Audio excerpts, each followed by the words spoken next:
because of any Jeffrey Epstein list. Donald Trump is not sitting in the White House today because he was going to be the guy that was going to release the client list on Jeffrey Epstein. No, that's not why he won. Donald Trump won the election because he was the guy, certainly of the two major candidates, and politics is a zero-sum game, who said, my policies will make your life better. My policies will make your life safer. My policies will give you and your family the best opportunity to get ahead in America. That's what Donald Trump did, and that's why Donald Trump won back on November 5th. But my goodness, the belly aching, the complaining, the conspiracy theories that are running rampant around Donald Trump after the Attorney General Pam Bondi and the FBI, Kash Patel and Dan Bongino, came to the conclusion right now that when it comes to a Jeffrey Epstein client list, well, it doesn't exist. The Justice Department acknowledging in a 2-page memo Monday that basically there is no there there. This apparently is the thing that's going to break the conservative base. I'm not buying that. I'm not. I think it's been a big thing with a small percentage of the online right, the social media right. That's what I think a lot of this is about as we get the show rolling here on a Wednesday morning on KCMO Talk Radio. By the way, not that I don't want to know, right? I want to know.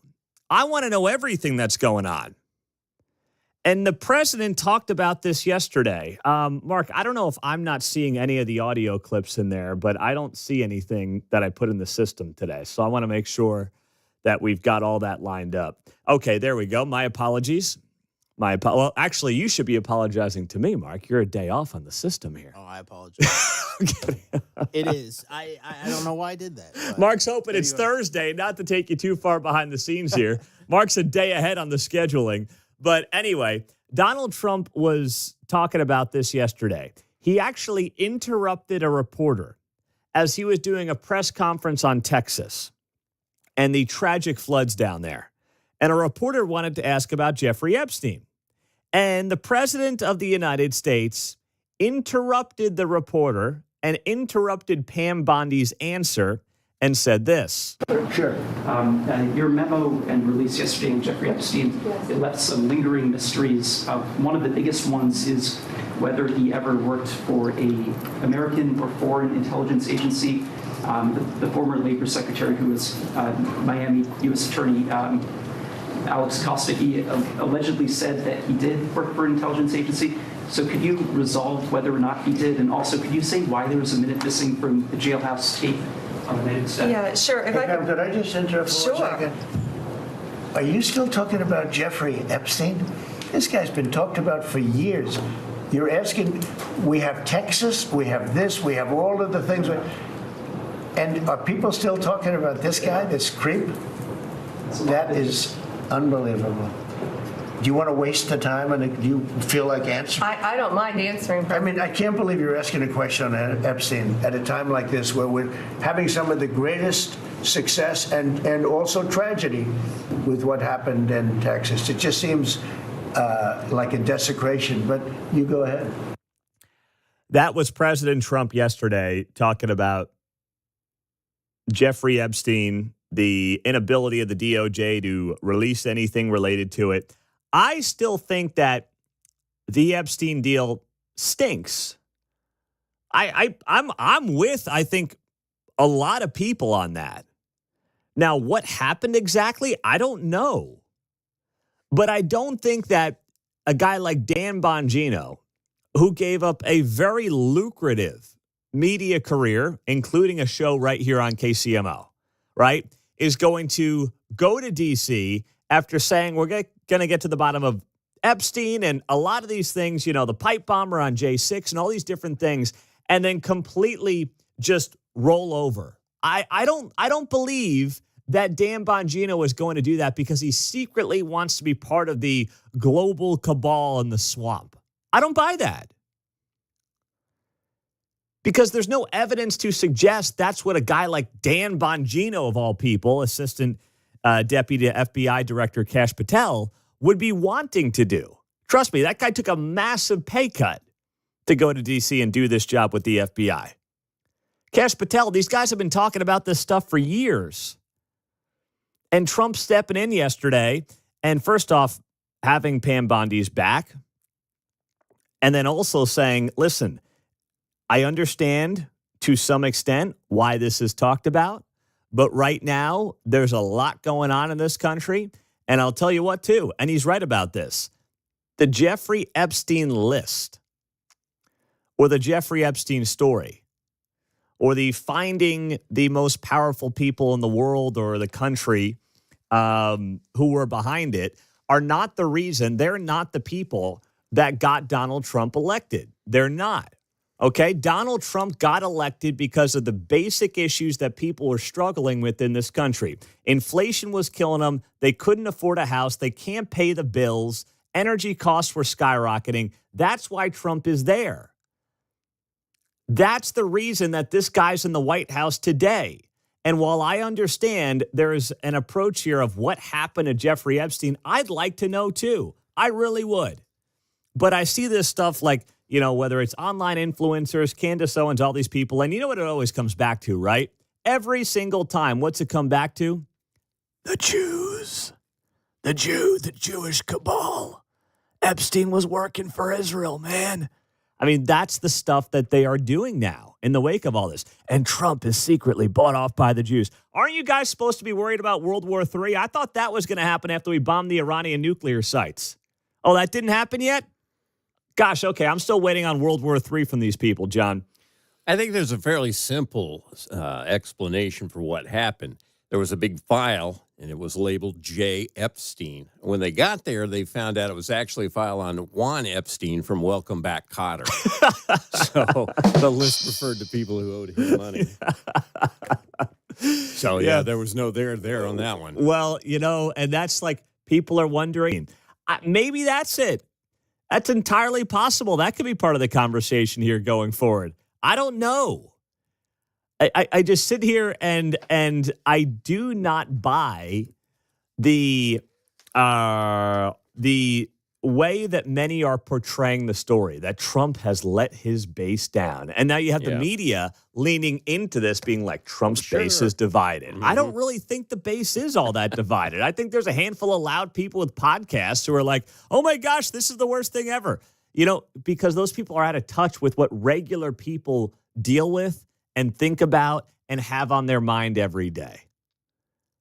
They're out of touch. Well, it's the nature of the accusation against him, I suppose, that has people highly charged about it. Yep. And so, but it's not to dismiss any of that, but No. it's like any government evidence about it's not available at the moment. Yeah, exactly. What is that, 404 on the website where you get the uninterrupted thing? Or sorry. Yep. Sorry, no website exists here. Like that's where I think that this investigation could go next.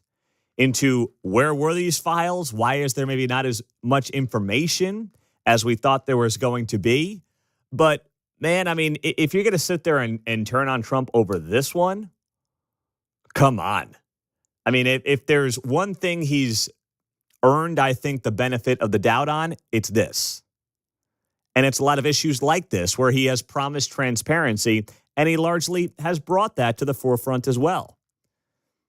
913-408-7957. That's how you join us on a Wednesday, John. How about if some people did some journalism? Yeah. You know? Yeah. It's that'd be not nice. necessarily. All right, so there's no there. Let's go find out where it went. All right, that's someone's job. Yeah. It's not the president's job. Yep. No doubt about it. No doubt about it. On the text line, Pete, not a huge deal for me, but did Pam Bondi not say she had the list on her desk? No, that is fair. Pam Bondi once, well, I'd have to go back and read the quote, but she definitely intimated that the list was on her desk. She intimated she had a file, I believe, a stack of papers. Yes. So it was inferred that that stuff was in there. It's on my desk, and I'm getting to it here right after we're done or some. Yes. Not exactly that, but. So was there like an actual list on the desk, or is it one of those like, when John says to me and gives me his laundry list of things I have to do for him, I say, don't worry, it's on my desk. There's nothing actually on my desk. It's more of an expression.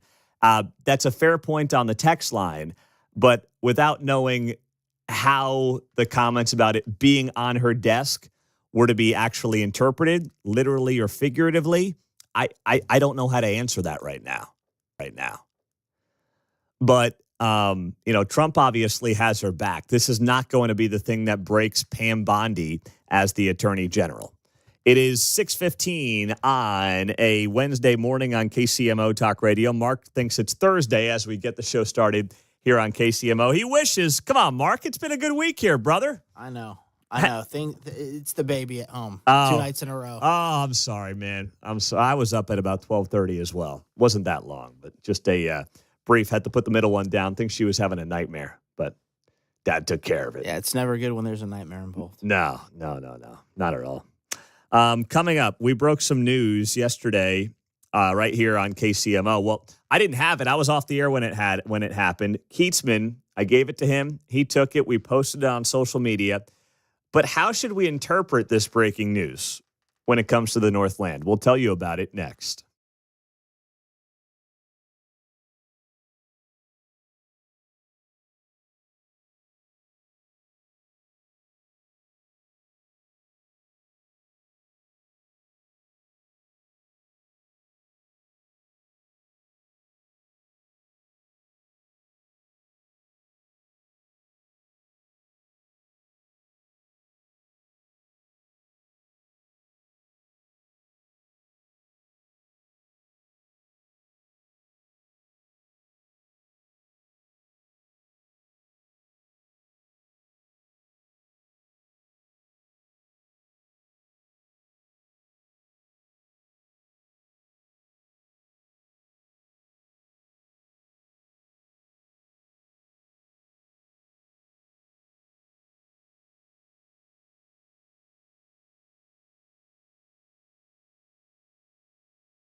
Stream Mundo in the morning on the KCMO Talk Radio app.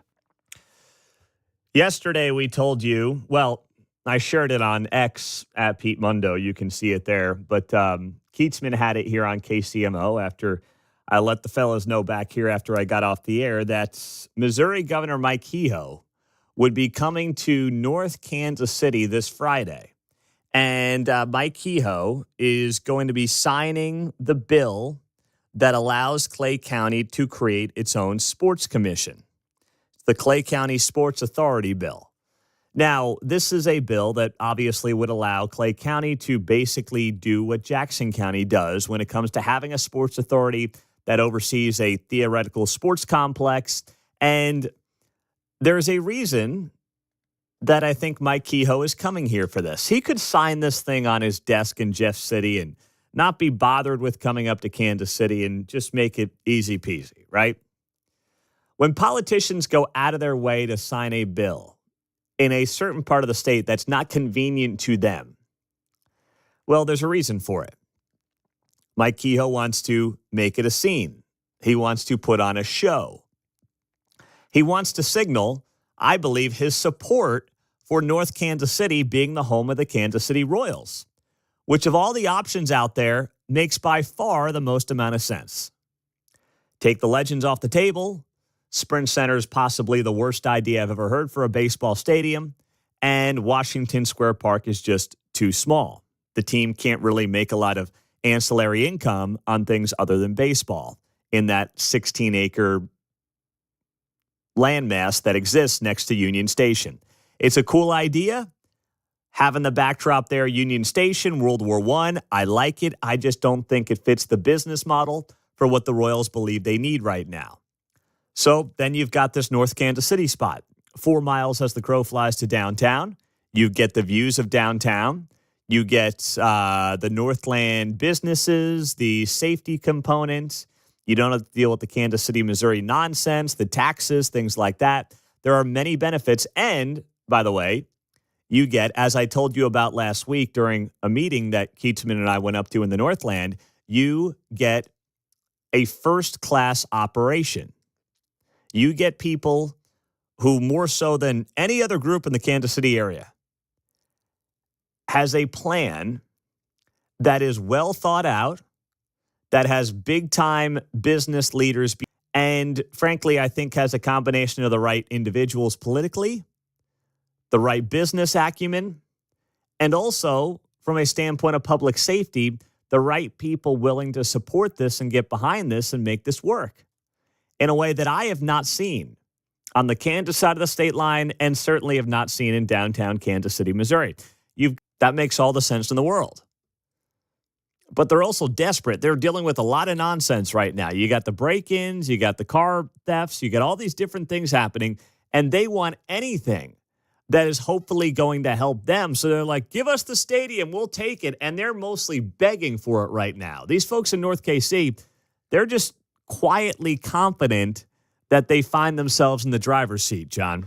Relative to downtown, everything old is new again. How about putting a sports franchise at T-Mobile Center?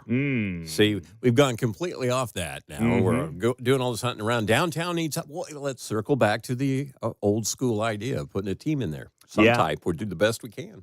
You're talking about what? Hockey or nothing, NBA? WNBA, something, anything that puts 40 to 60, 80 dates on the clock. Hey, they've done great with the concerts, but that's not enough to sustain Cordish over there at the Power and Light District. So we don't need new facilities. Let's use the one we've got a little more frequently. Yeah, that would be nice. You're right. They're making a swing at the WNBA, and I guess they've struck out on that so far.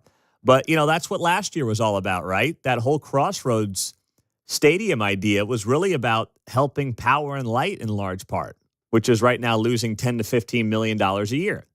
And the voters said pound sand. Mostly, I think, because, yes, there are people who want them to stay at the K. That's never happening. There are people who don't want to drive downtown. But the way that they ticked off the Crossroads business owners when they didn't even have deals to buy the land will go down as one of the biggest screw-ups in Kansas City business history. And it deserves to go down as such. So now you have Mike Kehoe. And Mike Kehoe has made it clear on this show on multiple occasions that he would like to see the Royals explore Clay County because he thinks that would spread the tax base and the tax burden away from just being on Jackson County, which is a fair thing to ask. The question is, where are Clay County residents on this to tap into to bring that team north of the river? But this is going to be a dog and pony show on Friday because that's what Mike Kehoe wants. Because he is trying to, I believe, work this behind the scenes and now maybe a little more publicly to say, hey, this would be a great spot. The signing of the bill will be at Chapels, the great sports bar right there on Armour Road. And got to make sure you get the curly fries if you're Mike Kehoe when you go up there. That's my little bit of advice. All right, go to Chapels, get the curly fries, and you won't go wrong, Gov. That's all I got for you. Coming up, the Supreme Court has some breaking news yesterday that is a big win if you want to see government shrink. We have the details next.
Call Mundo 913-408-7957. Now on 95.7 FM.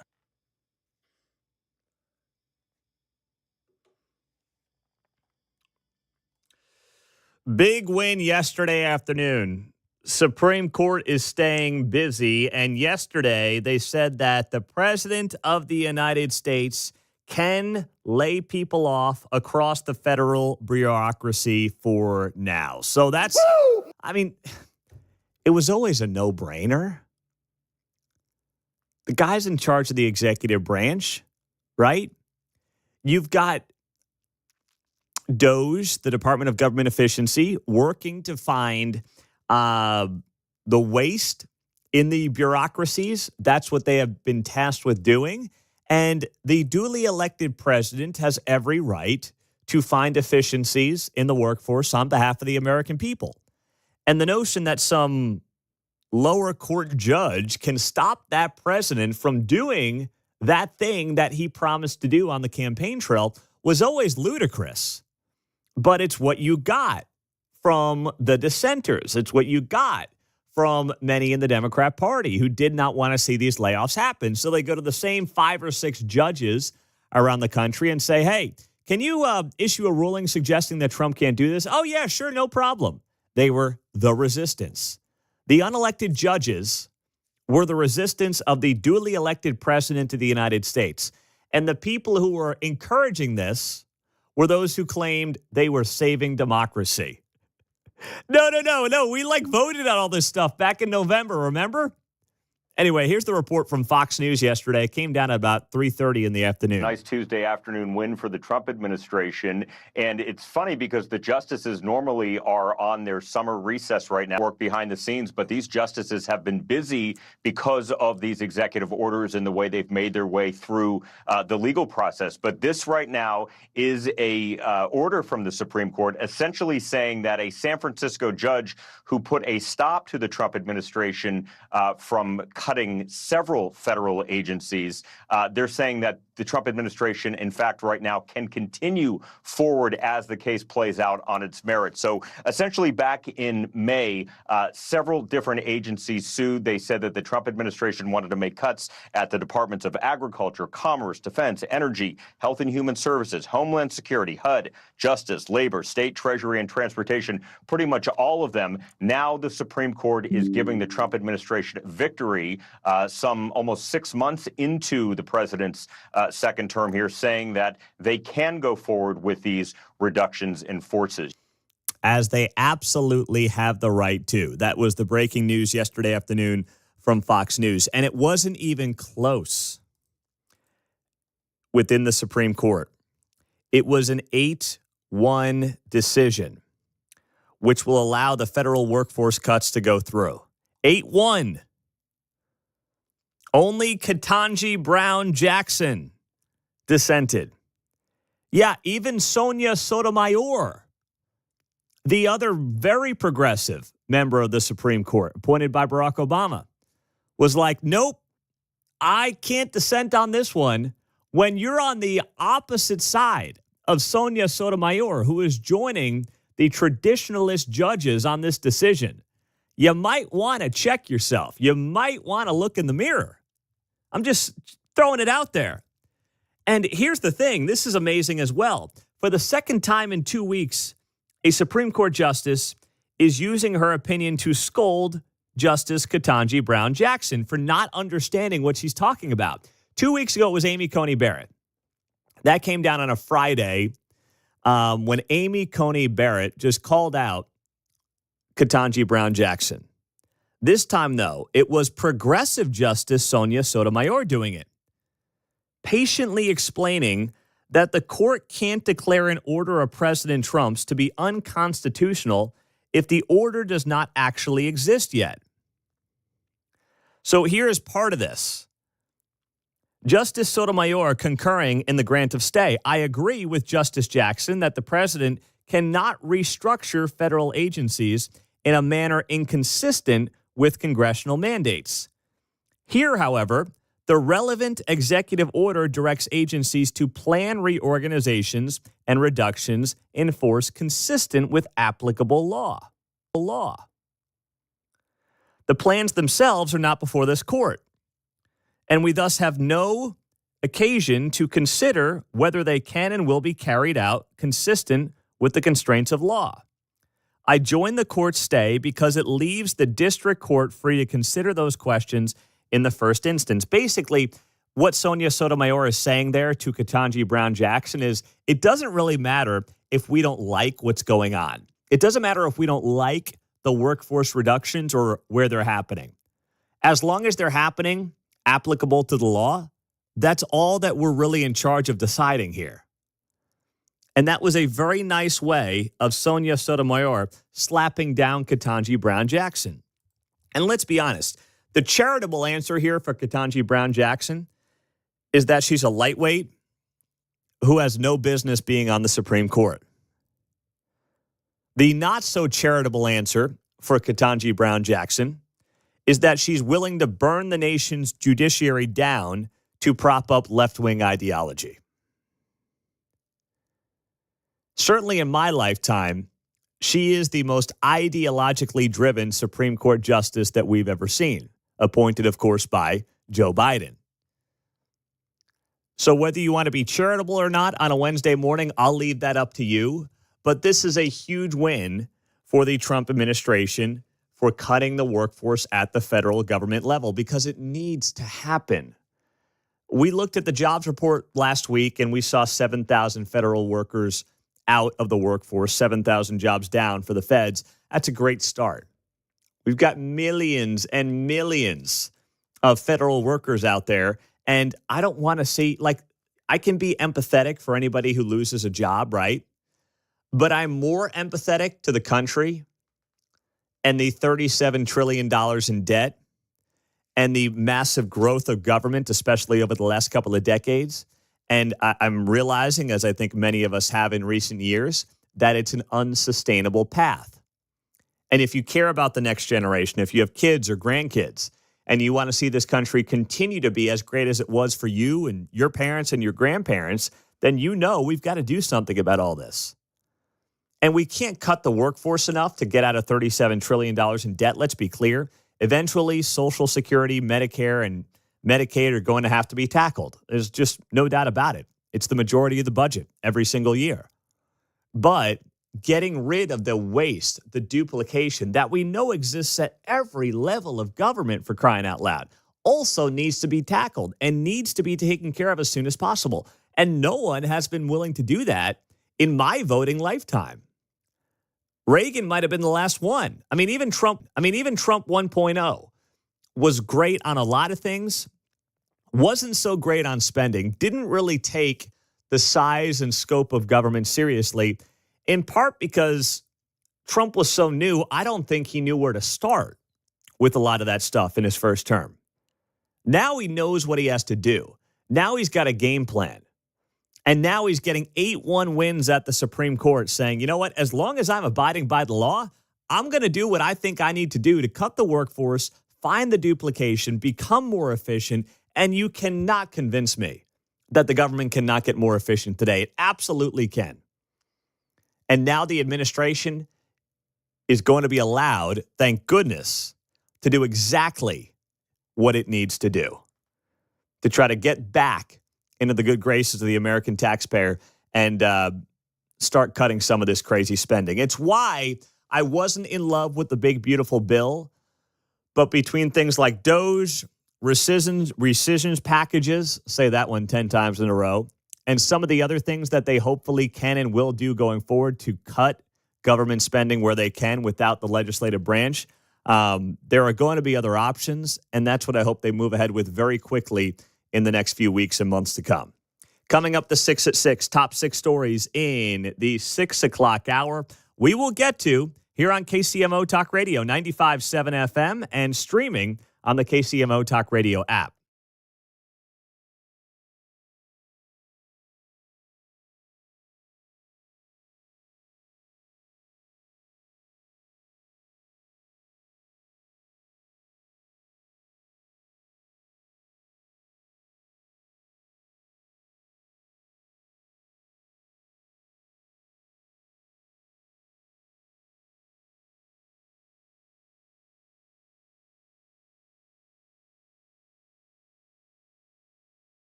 Hey, it's Kevin Keatsman. Stick around. I'm coming up at 10 o'clock right after Pete Mundo on KCMO 95.7 FM. It is almost 7 o'clock on a Wednesday. Great to have you here on KCMO Talk Radio. Let's do it. It's time for the 6 at 6 on 95.7 KCMO Talk Radio.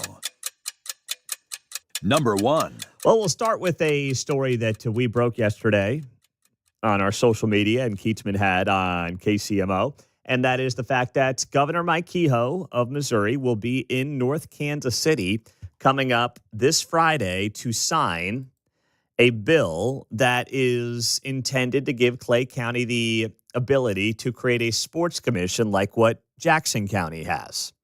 So he will be here for the signing, 4 p.m. It will be at Chapel's Restaurant right there on Armour Road in North Kansas City. And that, to me, is a clear sign that Mike Kehoe wants to see the Kansas City Royals look at the Northland, look at Clay County. He could sign this on his desk in Jeff City. He's not doing that. So to me, he's trying to send a message and maybe working even more so behind the scenes to get the Royals up to the Northland. Number 2. Well, speaking of the Royals, suddenly they're hot again. Whoa, what's going on here? The Royals with a walk-off win last night at the K, 4-3 over the Pirates. They have won 3 in a row in 5 of their last 6. They are still 3 games under 500, but they're technically in second place in what appears to be a terrible American League Central outside of the Detroit Tigers, or at least a very mediocre American League Central. So last night, the Royals get the 4-3 win. Nick Lofton hit a go-ahead 2-run homer in the 7th and then won it in the 9th with a 1-out RBI single. Mark's man, Jack Caglione, the rookie, hit a 421-foot home run leading off the 2nd inning. That was his first extra base hit in 14 games at the K. You feeling good there, Mark? I see you got your Royals gear on today. I know. I'm feeling good. It was the first 420-foot line drive home run I've ever seen. Yeah? It was kind of fun, though. Yeah. Made it look effortless. Do you still have your Royals to the Northland T-shirt from a couple of years back? Oh, man. I have it somewhere. I'd have to find it. I may want to borrow that. Okay. I'm going to the game on Saturday when they're playing the Mets. And I got the tickets from a friend who has pretty good seats. It might result in me being on TV, so I want to wear that shirt, Mark, and potentially flash that all over the television. I think that would be good. All right. Well, you see if you can dig up that T-shirt for All me right. this week, all right? You got a couple of days before the weekend. I mean, I could wear my Mets shirt, but, you know, I don't know if that's a great look, so I'll have to see. But as what my buddy told me, he said, as long as Claire, my oldest, is rooting for the Royals, then that's all that matters. He's like, I don't care about you and who you root for, but as long as she's rooting for the Royals, I'll give you the tickets. I said, deal. That's fine with me. Let's keep it rolling with the 6 at 6. Number 3. Next up, we'll keep it on the sports front, and let's go to this story. Gary Pinkel, former Missouri football coach, arrested for driving while intoxicated, a DWI for Gary Pinkel, who now is 73 years old. He was arrested in Camden County at 11:46 p.m., and the arrest says he was brought to the Camden County Jail, where he was released, accused of a single count of DWI, according to the report. And charges have not yet appeared on CaseNet. So this is not, unfortunately, something new for Gary Pinkel. He was previously arrested for a DWI and pleaded guilty to a misdemeanor in 2011 in Boone County. At that time, he was sentenced to 2 years of probation and completed the sentence. He, of course, was the head coach of the Tigers for 15 years, 2001 to 2015. So not a good look for Gary Pinkel, who still is here in the Missouri area, getting a DWI. Next up in the 6 at 6. Number 4. Let's go out to Lee's Summit. They have approved a $48 million youth sports facility. Of course, incentives are involved. Groundbreaking anticipated for this fall, completion expected by next fall of 2026. View High Sports and Entertainment will be one of the largest indoor youth sporting, training, and tournament venues in Missouri. It will include 180,000 square feet of indoor facility featuring an indoor FIFA regulation-size soccer field, 8 basketball courts, and a 7,500 square foot athletic training center and more. So that's a big-time project happening out there in Lee's Summit, and it will end next fall. Number 5. In our 6 at 6, this happened in the overnight. A partial collapse of a parking garage has led to closures of a downtown Kansas City street. Kansas City Fire Department was called to 12th and Wyandotte after parts of the brick facade of a parking garage fell from the building to the sidewalk and was all over the street. It came after a call to the area just before 8:30 p.m. last night. KCFD said a drone was used to get aerial view of the structure and provide an interior search, which a spokesperson said came back all clear. Wyandotte was closed from 12th Street to 13th Street throughout the night, according to the Kansas City Fire Department, and that is still being investigated as of this morning. So that's what's happening on that front right now. And last but certainly not least, Number 6. in Olathe, this from Channel 41, they have voted to increase their hotel tax rate from 6 to 9%. And this comes as the city prepares for an influx of visitors in 2026 for the World Cup. So this is always how this works with government. They love to raise taxes, and they say, don't worry, the residents aren't going to pay for it. And in this case, I understand why they're right. No one who lives in Olathe is going to pay for a hotel tax. Now, your family might if they come to visit and they don't have a place to stay, or you just don't want them to stay in your home. But I get it. The Olathe residents are not going to pay the 50% hike in hotel taxes in Olathe. But the bigger problem is this. You still have, it's not like Olathe is going to say, hey, you know what? We're going to try to cut where we can cut to save the Olathe resident money. No, we're just going to try to get our hands on as much money as we possibly can by raising the hotel tax. And that's exactly what they're doing here. They say it will generate another $900,000 per year, bringing total annual revenue from these taxes to approximately $2.7 million. So I guess congratulations to Olathe, but it doesn't solve the bigger problem, and that is the fact that all these cities are trying to get their grubby hands on every single dollar that they can. There is your 6 at 6 on KCMO Talk Radio. The media fallout from the Texas tragedy and what Randy Mahomes and Gracie Hunt are saying next.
We now know the number of those who have died in the Texas Hill Country floods are at 111, with 170 plus missing and still being searched for. So these numbers continue to become more catastrophic, more tragic by the day. And as we also found out on Monday morning, which we shared with you at the start of the show here on KCMO, a cousin of the Hunt family died at Camp Mystic in these tragic floods late last week.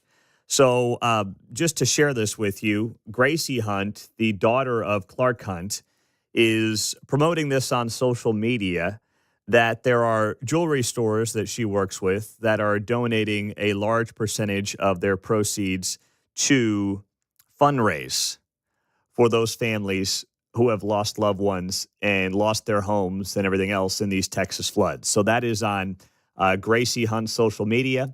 Also, Randy Mahomes doing the same thing, the mother of Patrick Mahomes, sharing companies that she is working with that are donating, in some cases, $1 million to relief efforts, and all of their proceeds, all of their profits are going to those in need as well down there in Hill Country. This was shared by Gracie Hunt as well on her social media. I will share it with you here. She wrote, "Some days it's hard to understand how the world can hold so much beauty and so much pain. How can the same God who creates the stars and sets the planets in motion allow such deep suffering? The truth is we live in a broken world, one that groans for redemption. But Scripture promises that one day Christ will make all things new, a new heaven and a new earth. My heart aches for our extended family and friends who lost daughters, for every life lost and every family shattered by the floods in Texas. I don't have easy answers, but I do know this." She says, "Following Jesus doesn't spare us from pain, but it means we never face it alone. Even in the darkest valleys, we hold on to the hope that this is not the end of the story." And then she shares a couple of Bible verses. You can see this on Gracie Hunt's Instagram page, at Gracie IE Hunt. You will see it there. She shared 2 Corinthians 4:16, or as President Trump would have infamously called it, 2 Corinthians. She writes here, "Therefore we do not lose heart. Though outwardly we are wasting away, yet inwardly we are being renewed day by day. So we fix our eyes not on what is seen, but on what is unseen. Since what is seen is temporary, but what is unseen is eternal." That is from Gracie Hunt on social media. So still, there are people missing. There are children missing. And what do you have going on in our media, in our political class? You have one of the grossest displays of political partisanship that you could ever wrap your head around. If you are somebody who is using the deaths of children to do a gotcha against Donald Trump, you're a sick, deranged, and twisted individual. And you're seeing that. I got into it with somebody yesterday. I didn't ask for it. I didn't want to talk about it. They couldn't help themselves, and I told them to pound sand. "Oh, man, this is Trump's making all these cuts, man." It's like, okay, meteorologists packed to the gills. National Weather Service saying everything went as planned. You got flash flood watches 12 hours in advance, warnings 3 hours in advance. I mean, the notion that you could possibly, even if you wanted to have the conversation, you would think that a decent human being and people in general would want to wait. I just wait, like, I don't know, till we get an official death count on this tragedy. Till all the people who are looking for loved ones at least have closure before you start screaming orange man bad. But man, if you want to go down that road, that is sick, that is twisted, and that is deranged. That's what that is. And I got to hand it to Chris Cuomo. I mean, even Chris Cuomo of News Nation, formerly of CNN, was calling out a Democratic member of the United States Senate, Chris Murphy, out of Connecticut yesterday on his show when he said this. Democratic Senator Chris Murphy, I've been trying to get him on the show. Now I don't want him. accurate weather forecasting helps avoid fatal disasters. That's what you say? There are consequences to attacking meteorologists? You really believe that that's what this was about? You really think that's what your constituents want? For you to take a cheap shot at dead kids to score points against Trump? Wow. And guess what? The Union for the National Weather Service, and they've been critical of Trump's cuts, and I'm not saying there's not reason for criticism, but it's about perspective. The union says there was adequate staff at the time in Texas, and meteorologists are not faulting the National Weather Service. They're noting that they began to escalate the flood warnings as much as 12 hours in advance of the floods. So shut up, Murphy. How about Chris Cuomo? He's going to shed that Fredo moniker real soon if he keeps this up. He's going to be Sonny before long. Forget Fredo. I mean, we got Sonny on our hands with Chris Cuomo's analysis there. That's pretty good. Shut up, Chris. Shut up. He's right. If you are somebody who is so upset with the President of the United States being the duly elected President of the United States, that you try to look at this tragedy with these young girls and say to yourself immediately, how can I blame Trump? You gotta look in the mirror. I mean, please. We talked about, obviously, Joe Biden for 4 years in this country, and he was really bad, right? But I think about how we talked about him when it came to inflation, right? When it came to border policies.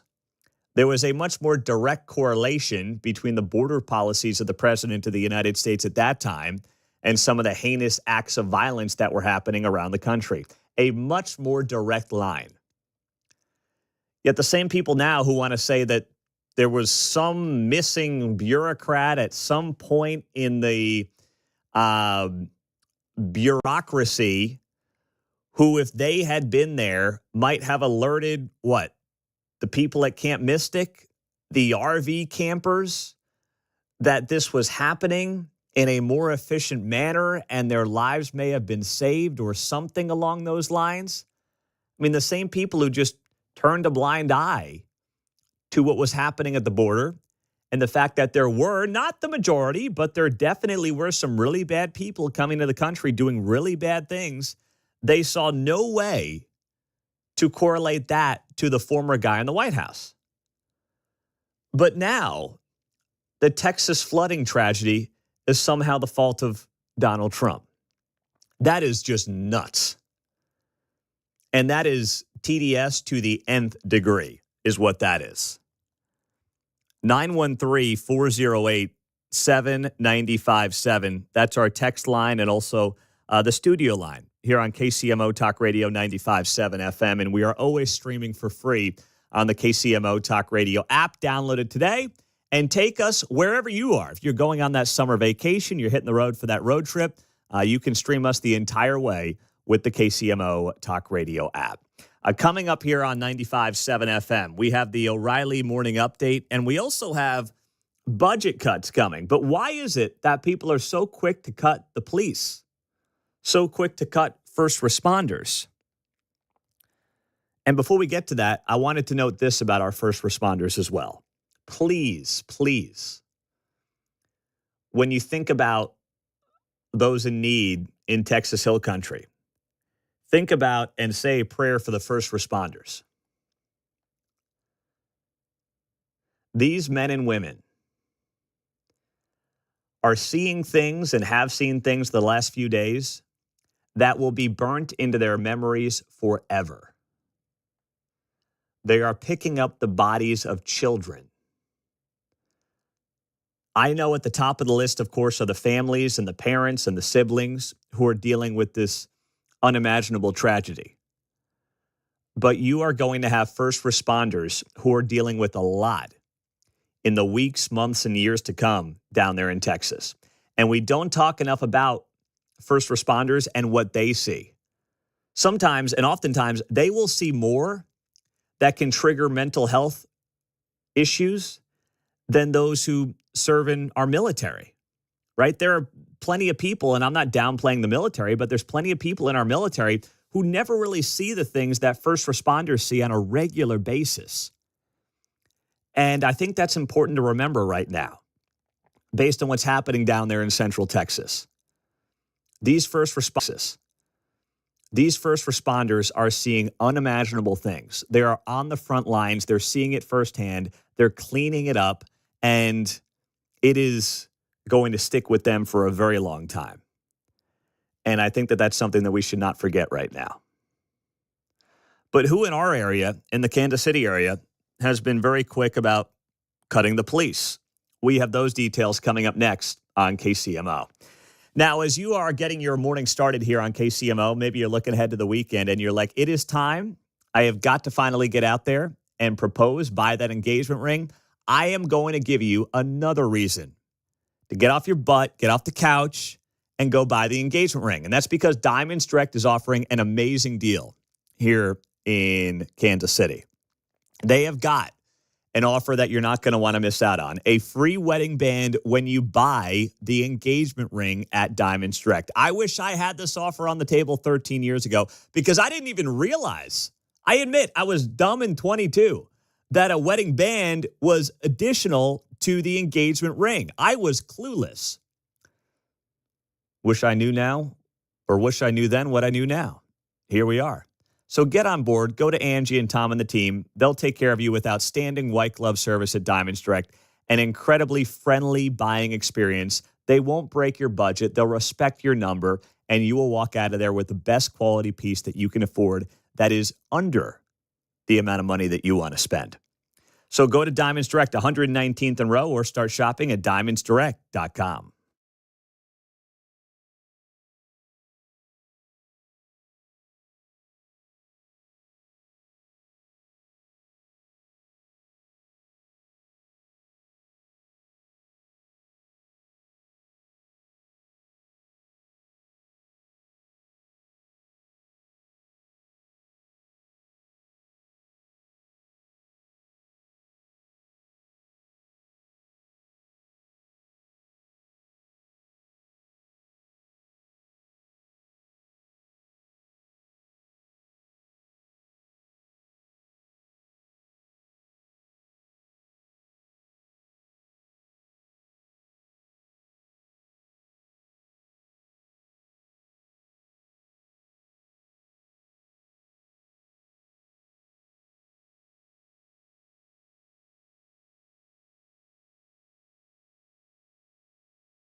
It's Mundo in the Morning. Now on FM at 95.7. Set a preset on your radio. KCMO Talk Radio. Hey, we got a budget shortfall. What do we do? Defund the police. Let's go, baby. Good morning, 7:23. It is great to be here on a Hump Day Wednesday on KCMO Talk Radio. So this is from Channel 9, KMBC.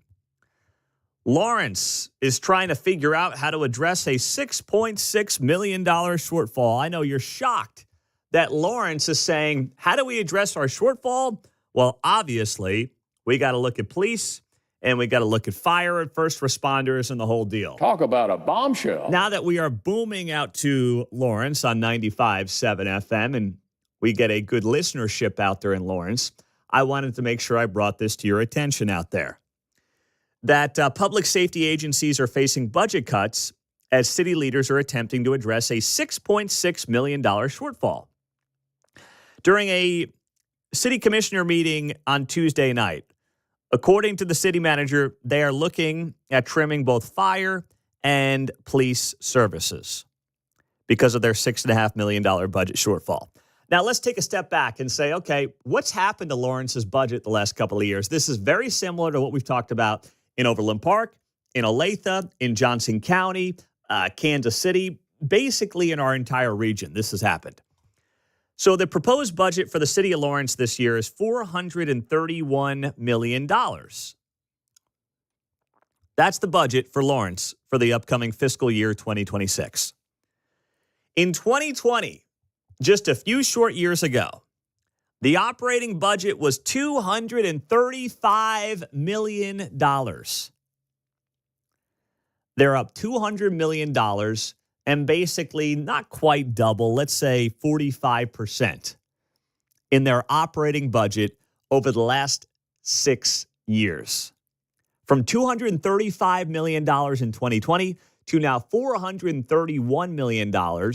And they're saying, we've got a $6 million budget shortfall. What do? Got to cut the cops. Got to cut the fire. I mean, just look at those numbers broadly speaking and say to yourself, does it make any sense that a city that was operating on less than $250 million now insists it needs $430 million to basically do the same stuff they were theoretically doing, right? I mean, you're talking about running a city, picking up the trash, snow removal, cops, fire, EMS, the whole deal. That's what they do. That's the job. That suddenly went from $230 million to $430 million. And now they're short $6 million and they say, well, we've got to cut police. That's what we have to do. The plan trims $1.5 million from the Lawrence Douglas County Fire Medical Department budget. The plan would also take one of the 2 fire trucks from Station 5 out of service, and Station 5 is located near KU. That's a great idea. You mean the main economic engine of the entire county is going to lose a fire truck? I mean, if I got kids there, I'm not happy about that, God forbid. The budget proposal also trims the Lawrence Police Department by $1.3 million. That would mean cutting jobs for supervisors and civilian workers. And I guarantee you there's some waste in police and fire. I mean, I guarantee you that there is some bloat when it comes to supervisors because every government agency has it. So I don't deny that. But of course, they always look to police first. They always look to fire first. We got to cut the fire truck at Station 5 in Lawrence. I mean, what are you doing? They never look at the city manager's office, right? They don't look at that stuff. They don't look at the run-of-the-mill civilian bureaucracy that they've grown exponentially the last few years. It always seems like it's fire and police, John. That's how it goes. For sale, one used double pumper. Yeah. I mean, yeah. What are you doing? Just locking the keys in the closet there and just letting it sit? Yeah, well, that's a great point, too. Right. What do you do with the equipment? What's the real upkeep on that anyway? I mean, I guess when they're shutting down the truck, the staff, I don't know what, 3-4 guys on a truck, 2, whatever. You know, maybe that's what that means. But I'm like, what do you do with the truck? Put it up on blocks out in the front yard? eBay, man. I don't know what to tell you. That's an excellent point. But wanted to make sure that our friends out in Lawrence know about what's going on out there. Coming up on a lighter note, what is your sleep schedule? We got some insight into President Trump's, and we'll get your calls on this next.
If it's happening in KCMO, it's on KCMO 95.7 FM. Here's Pete Mundo.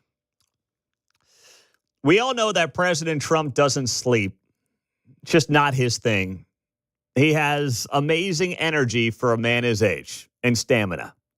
Heck, he's got amazing stamina and energy for a guy half his age, which I am, give or take.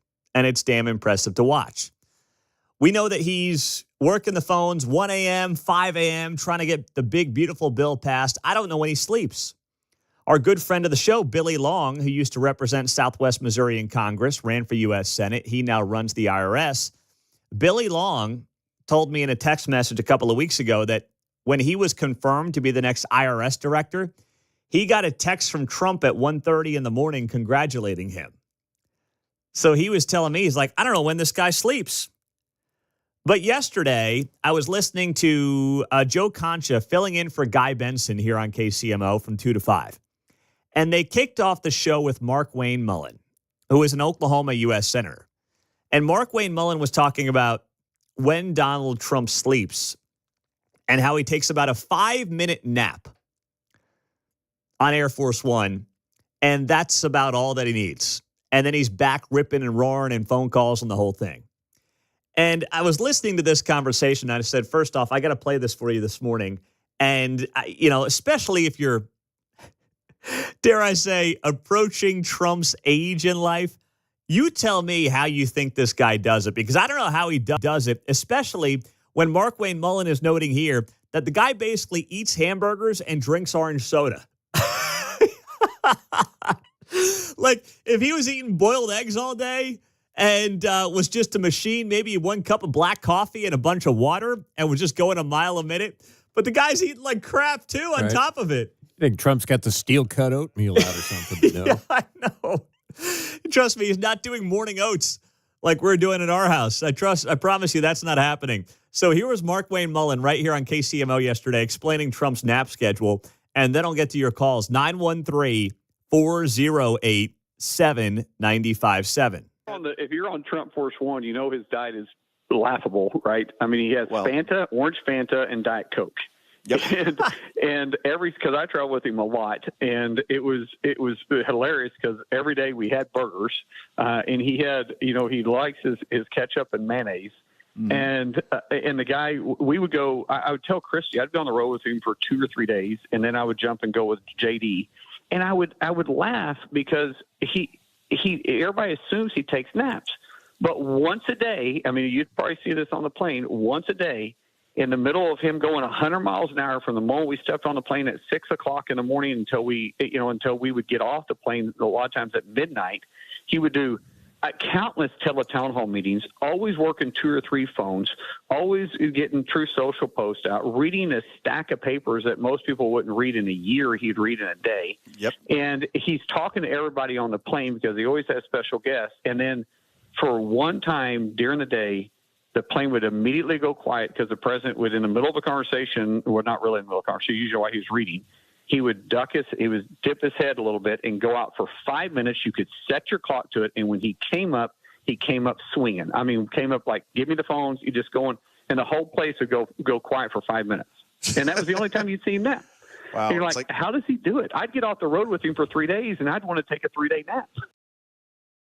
Well, that's like John. He falls asleep in his recliner and then he gets up swinging at the local media when he wakes up for the 10 p.m. news, right? Yep. That's kind of your situation. I knew that was what was going on. Same thing for Mark. He falls asleep watching the Royals game. He gets up and Caglianone's hitting a 420-foot bomb and he's going a mile a minute, waking up his own baby in his own house. That's right. That's you. Mm-hmm. And I'm not a big nap guy, but if I was a big nap guy, that would probably be me. If I woke up, what would I have to be watching to wake up from a nap and just be going a mile a minute? Probably some no-name golf tournament that no one else cares about except for me. And I see some no-name golfer hit a big birdie from 60 feet out on the green or something like that. That would get me going when I wake up from a quick. To disturb the show as much as possible. And one of the engineers would come in and go, hey, I'm going to go to sleep. Wake me up in 20 minutes. And I would do that, and he would pop up. But that's basically a sleep cycle. And once you get into the second go-around, you're deep and gone then. Yeah, you're toast. I mean, 20 minutes, they say, is kind of the max nap you should really be taking during the day. So Trump keeps it to 5 minutes, gets up, he rips down an orange soda, and he's off to the races again. I mean, it's like, I got 4-year-olds who would do that if they had their way. But it is pretty amazing, especially when you contrast it with the last guy who didn't know where he was half the time. Come on, man. It's why, as much as I do think there's got to be an age limit for politicians, we have an age minimum. I've always believed in having an age limit. And I probably would have the age limit at about 80, which means in my theoretical age limit world, Trump may not have been able to run for this second term in 2024. But Trump also proves that maybe the age limit is useless because of how well he is operating and how well his stamina appears to be as a guy his age. 913-408-7957. And I'm convinced he sleeps less than I do. John is on KCMO in Kansas City. What's up, John? Hey, I have one of my favorite stories from my son who worked in the White House during Trump's first term. Was that he had Trump had a staff meeting with a number of his staff members who were probably more in their lower 40s. And they told him, hey, Mr. President, you're working pretty hard. You better slow down because you're going to get burned out. And he says, well, I'm not tired. And they said, well, we are. So that was, anyway. Well, just wanted to pass that on. That's outstanding. Thank you for it, John. 913-408-7957. That reminds me of a story that Bill O'Reilly has told about hanging out with President. Just doesn't have a great attention span and doesn't like sitting. He gets jittery. So they would go to ball games, Knicks games, Yankee games, Mets games. This goes back 30 years at this point, more or less. And Trump would leave like a baseball game in the sixth inning. He'd just be bored. And Bill's like, it doesn't matter. It'd be a 0-0 game. I mean, a guy would be throwing a no-hitter, and Trump's like, I'm done. I'll see you later, Bill. I got to go. I got to go do something else. I'm bored. I got to move on. And that's not surprising when you see his personality, right? That he's just moving and he's on from one thing to the next. And that's where I think that, people want to make a tweet or a post on Truth Social into some multi-day story with Trump, and you just can't do it because he doesn't really, I don't want to say he doesn't care, but he doesn't lean on one thing for all that long unless he has no choice, unless he has to. He's not really interested. I mean, first off, he's got people for that when you get to that level, but his own brain is not operating that way. It's just from boom, boom, boom, one thing to the next to the next. But when I hear Mark Wayne Mullin saying this guy's sleeping a handful of hours a night, and I'm like, man, I thought I didn't sleep that much. If I'm getting 6.5 hours, I'm in pretty good shape. But I notice if I come in under 6.5, not going to be in a great mood. If I get 6:20, I can tell a difference between 6:20 and 6:30 every night. I don't know if Mark and John can, in terms of my mood when I come in here, but I can tell it internally.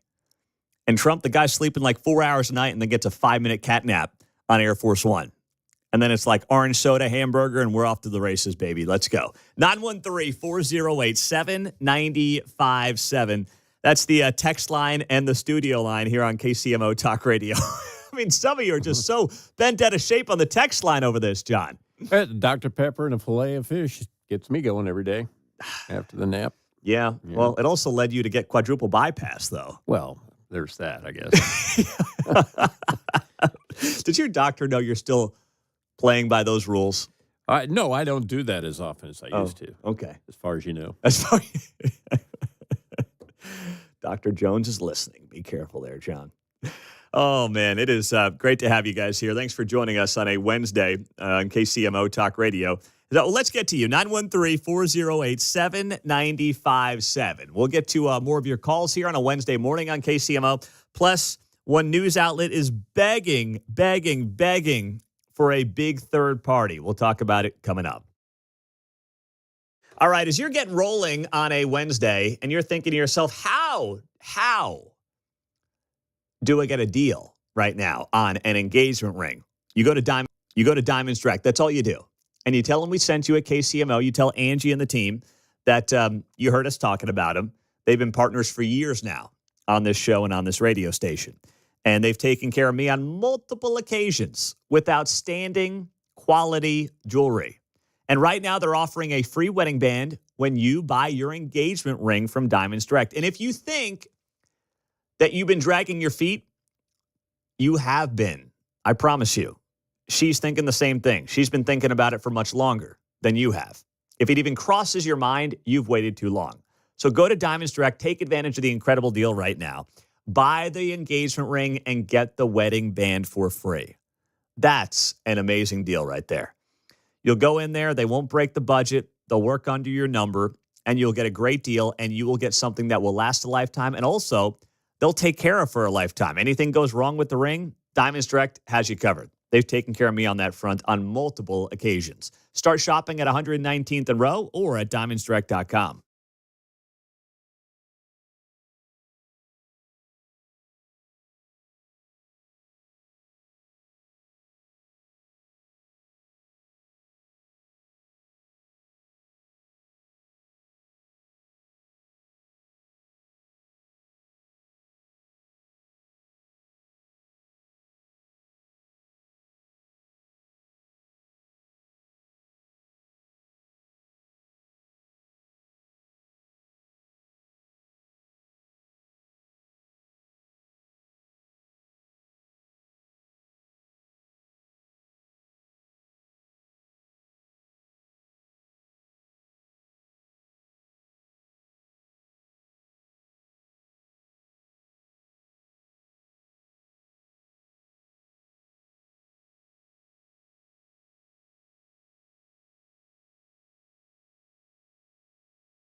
Hey, it's Kevin Keatsman. Stick around. I'm coming up at 10 o'clock right after Pete Mundo on KCMO 95.7 FM. They'd love to see it. They would love it. Good morning. 7:51 on KCMO Talk Radio. ABC News, what would it take for Elon Musk to create a new political party in America? Well, first off, it would take, I'll answer the question differently than ABC would. It would take a constituency that actually exists to form a third political party. And right now, it does not. CNN did a poll on this week, and their polling showed that there are only 4% of registered voters who would actually leave the Republican Party and go to the America Party that Elon Musk wants to create. Now, he claims that this is what everybody wants. It's what everyone demands.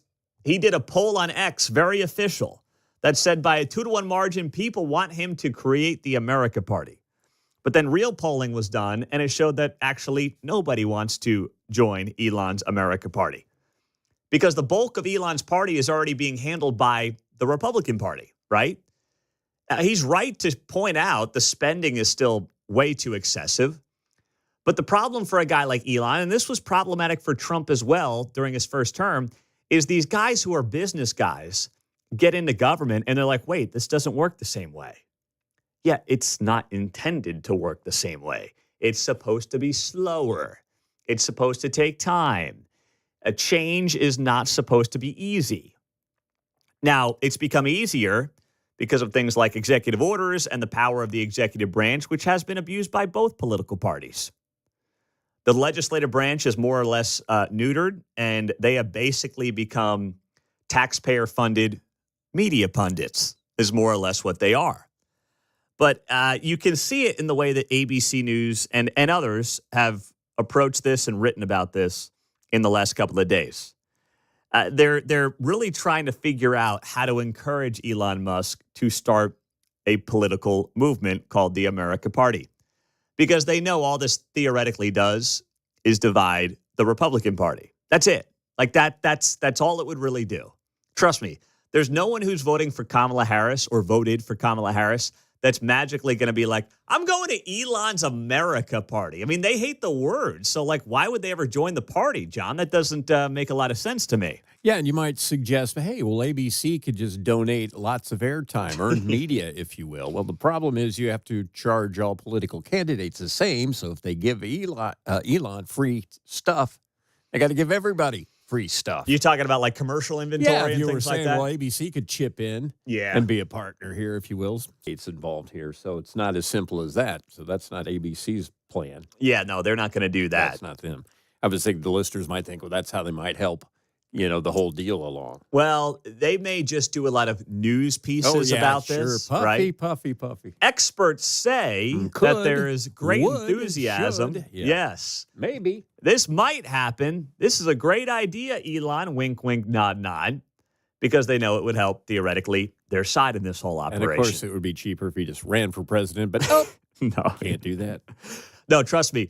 The consultant class is licking its chops at the idea of Elon making a third political party, because they'll get rich. They'll buy their lake houses and their beach houses by convincing Elon that they can win and get on ballots in different states and things like that. And it'll go nowhere, but the consultant class will make a ton of money off of Elon if he dumps billions of dollars into a third political party that has no chance of going anywhere. And that's why even Trump really hasn't taken this thing all that seriously. He's just been like, I think it's a major mistake. I don't agree with what Elon's doing, but he hasn't made it very personal. And that's because even Trump knows that, first off, it doesn't make a lot of sense for Elon to do it. And I think deep down, Trump also knows there's a second act for him and Elon. I guess, would this be a third act? They had a first act, they broke up, then they kind of made up, and now they broke up again, and I could see them making up again. It's like the DeSantis thing. Sure. Yeah, it's kind of like the DeSantis deal. It's kind of like that couple you knew back in high school that was breaking up every other week, right? We're good friends. We probably won't fight in the future, but who knows? Yeah. There's some of that. I got more faith in Trump and DeSantis and that bromance continuing than I do Trump and Elon getting back together. I see what you're saying. But I do think that Trump and Elon will get back together again. I do think that actually before the midterms, these two guys will come together and realize they're stronger together than they are apart. And if Elon actually wants to get more fiscally responsible people in the government, he should just find those in Republican primaries.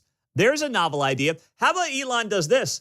Come here to the 3rd Congressional District in Kansas, which is a D plus 8, 9, 10 district now. Sharice Davids has this thing on lockdown. I don't anticipate a great contender against her next year. But if Elon wants to do a trial balloon for this theoretical movement that he's trying to embrace, find a fiscal conservative in Johnson County, throw a ton of money behind him. It's got to be at least $10 million, make it 20, and see if you can actually make any inroads. That would be a fascinating case study here in Kansas to see how that would play out. I'm not going to hold my breath, but I'd be intrigued by it. There's no doubt about it. Coming up on KCMO, speaking of Elon Musk, did you see who he alleged was in the Epstein files? It's not who you would have thought. We'll share the answer next.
Elon Musk threw a bomb out there yesterday. This came at about 12:30 in the afternoon. He said on X that Steve Bannon is in the Epstein files. And that has 3.5 million views on it now on social media. Listen, I don't know who's in what. Like, we know Trump's in a black book. That's not a client list, but it's, his name's in some book of people that Epstein obviously had contacts with. And, he had some of the most powerful people, obviously, that he knew. How much of that was tied to the disgusting things that he was involved with, we don't know. We have no idea, right? But there's a lot of mud being thrown all over the place in the wake of the news this week. And the news this week is that basically the Justice Department acknowledged in a 2-page memo that the Epstein client list does not exist. Now, whether or not it never existed is a different conversation. And the DOJ is not going to do a deep dive into that right now publicly. If they're looking into something that might have been there at some point in time that no longer exists, they're not going to promote that investigation, and nor should they. So there are a lot of people who are jumping to conclusions here, and I think that they are unfairly jumping on President Trump and also Pam Bondi and Kash Patel and Dan Bongino and all these people in the wake of the news this week. I think some of them are sincere, right? Like, listen, I'm the father of 3 daughters. And what these women went through working with, around, and with associates of Jeffrey Epstein is unimaginable. It's disgusting. It's heinous. It's evil. It's all of those things and then some. And things I can't say that wouldn't be FCC compliant. So if you're a decent human being, understandably, you want justice. And you should. But it also, to me, is not a top 10 thing on my list of things I want Donald Trump to accomplish. Because, and maybe this is pessimistic of me, I never thought that we were magically going to be in this place where suddenly we had this nice, tidy list from the DOJ of who did what in association with Jeffrey Epstein. I don't know. I never thought that that was something that was realistically going to happen, John, because of how deep I thought this web probably went and how I also figured a lot of the information would never come to the surface if it ever existed to begin with. It's an issue, but I'm certainly more interested in national security issues, the economy and our defense, et cetera. So in the priorities, it's way down the list. But I think it's important here for people to check your emotions at the door. Yeah. This is an exercise in listening. Yeah. You may be right, bro. Just listen to what's being said and what's not being said right now to the point. Now we're into this Pam Bondi thing, and all that stuff about what was asked and what was said and how it was replied. It's just pay attention to what's being said right now and just kind of check the emotions. And let's see how this plays out. I still think there's time to get some more information beyond this 2-page memo that came out on Monday. I'll bet they tried to make it a 1-page memo. Can we edit? Seriously. So there is, I think, definitely people out there who are genuine in wanting to know what happened. But I also think that there are people who just want to have their conspiracy theories confirmed. And they've made a lot of money, and they've had a great grift going with their conspiracy theory. And they can't let it end. Because here's the thing. If you let it end, then you have to admit that you're wrong. And nobody who's making money as a grifter, online, podcasting, YouTube, is going to allow that to happen. They can't. So what they then have to do, this is the business model.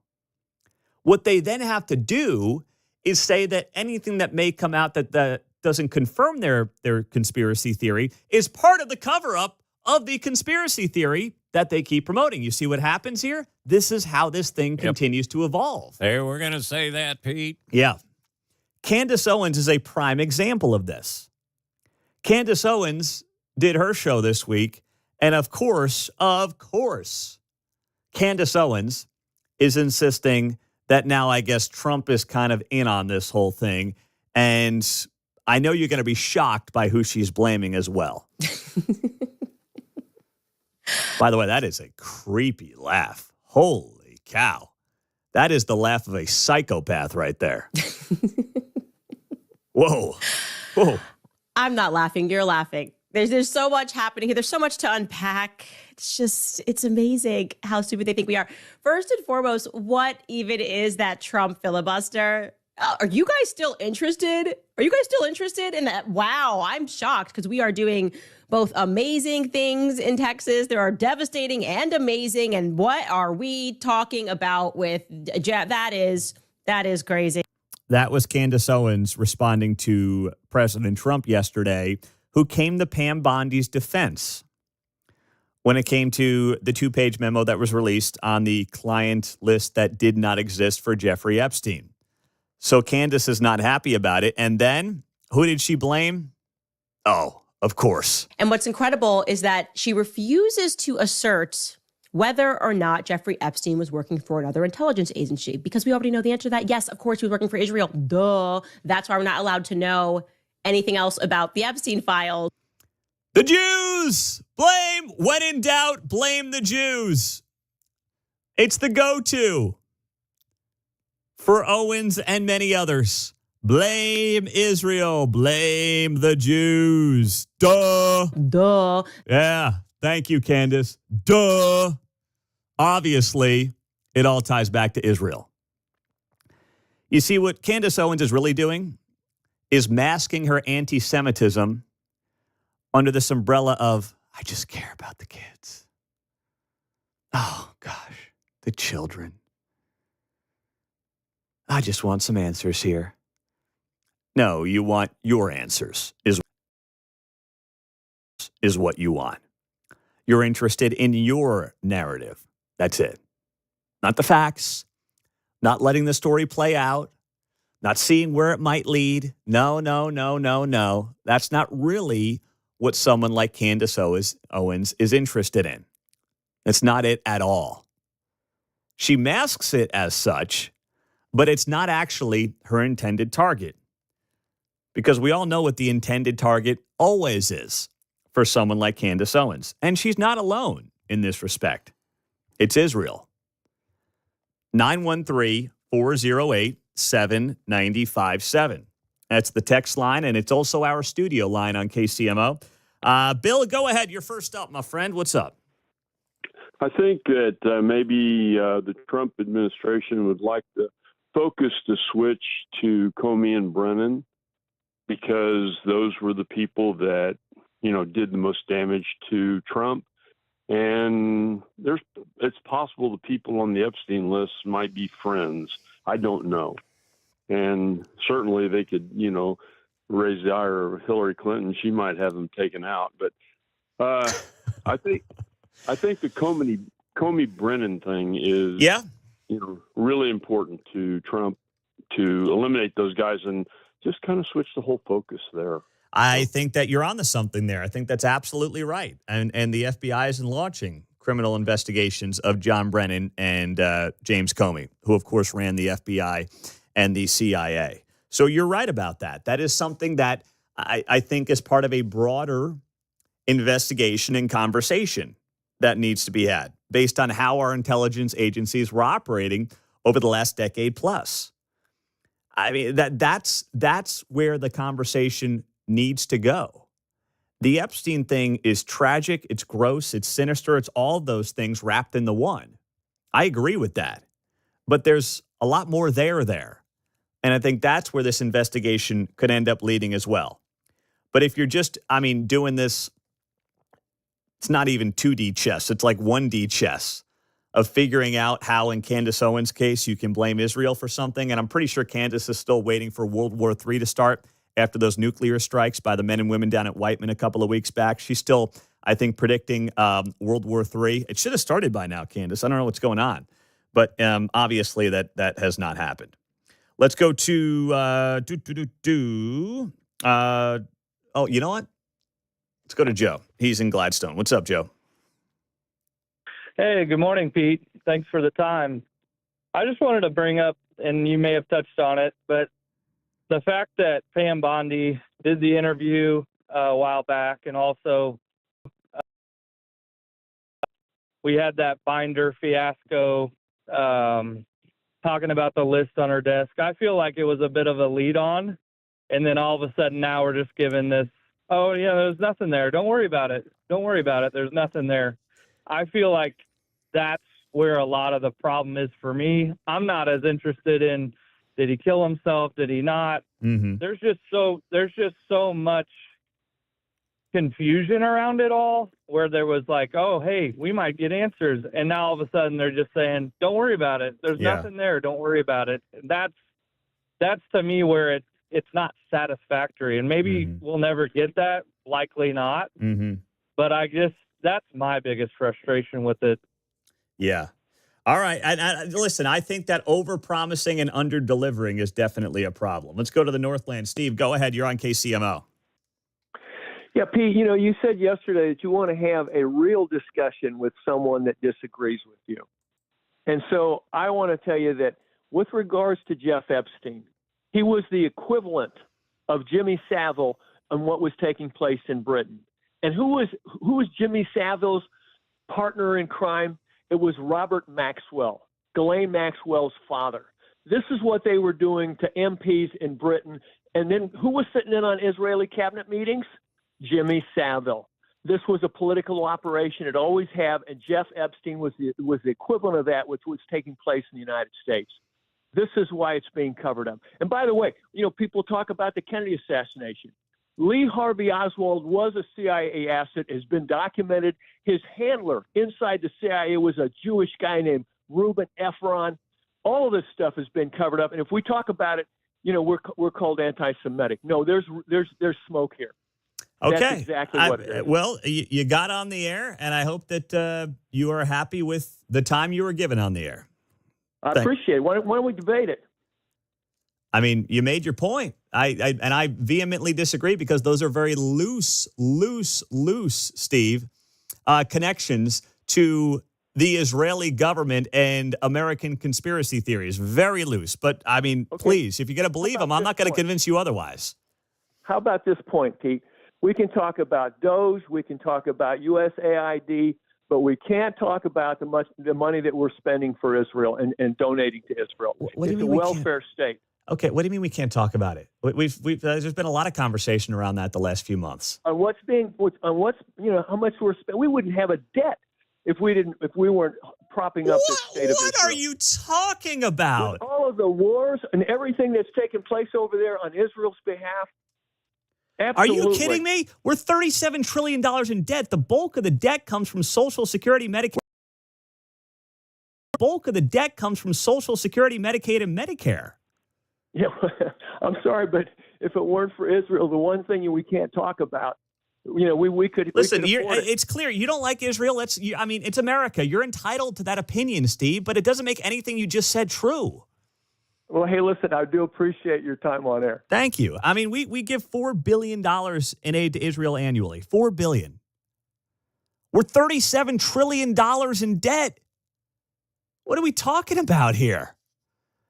If you don't want to like Israel and you want to be an anti-Semite, it's America. I hate that, but it is America. But you got to have more to it than that. 913-408-7957. If you woke up on the wrong side of the bed today, and I hope you didn't, but if you did, and you're looking around the bathroom, and you're like, I got to clean this place up. Got to do it. It's time. Well, my friends at the Plumbing Pro will hook you up today. I'm doing my best on this transition, boys. Mark's laughing at me in there. He's just wailing away. But you know what? Sometimes you got a job to do. And right now, the Plumbing Pro will handle your bathroom job. And they'll give you a $2,000 discount when you tell them you want to take advantage of Pete's deal. It's $2,000 off, 12 months, same as cash with approved credit when you use the Plumbing Pro for your bathroom, shower, tub upgrade. All you have to do is go to the website, theplumbingpro.com. And when you go to that website, you can't miss it. You'll see all the information about upgrading the bathroom. You reach out to them there, and you'll deal with the same people start to finish. 50 years, nearly 50 years. I don't want to make Steve any older than he is, but Steve's been running this since 1978 right here in Kansas City. They have amazing Google reviews. You can see it, 4.8 out of 5 stars there. And they will do incredible work for you. Same guys start to finish on the project. No national salespeople involved, just local Kansas City guys. theplumbingpro.com.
You're listening to Mundo in the Morning on KCMO Talk Radio, 95.7 FM.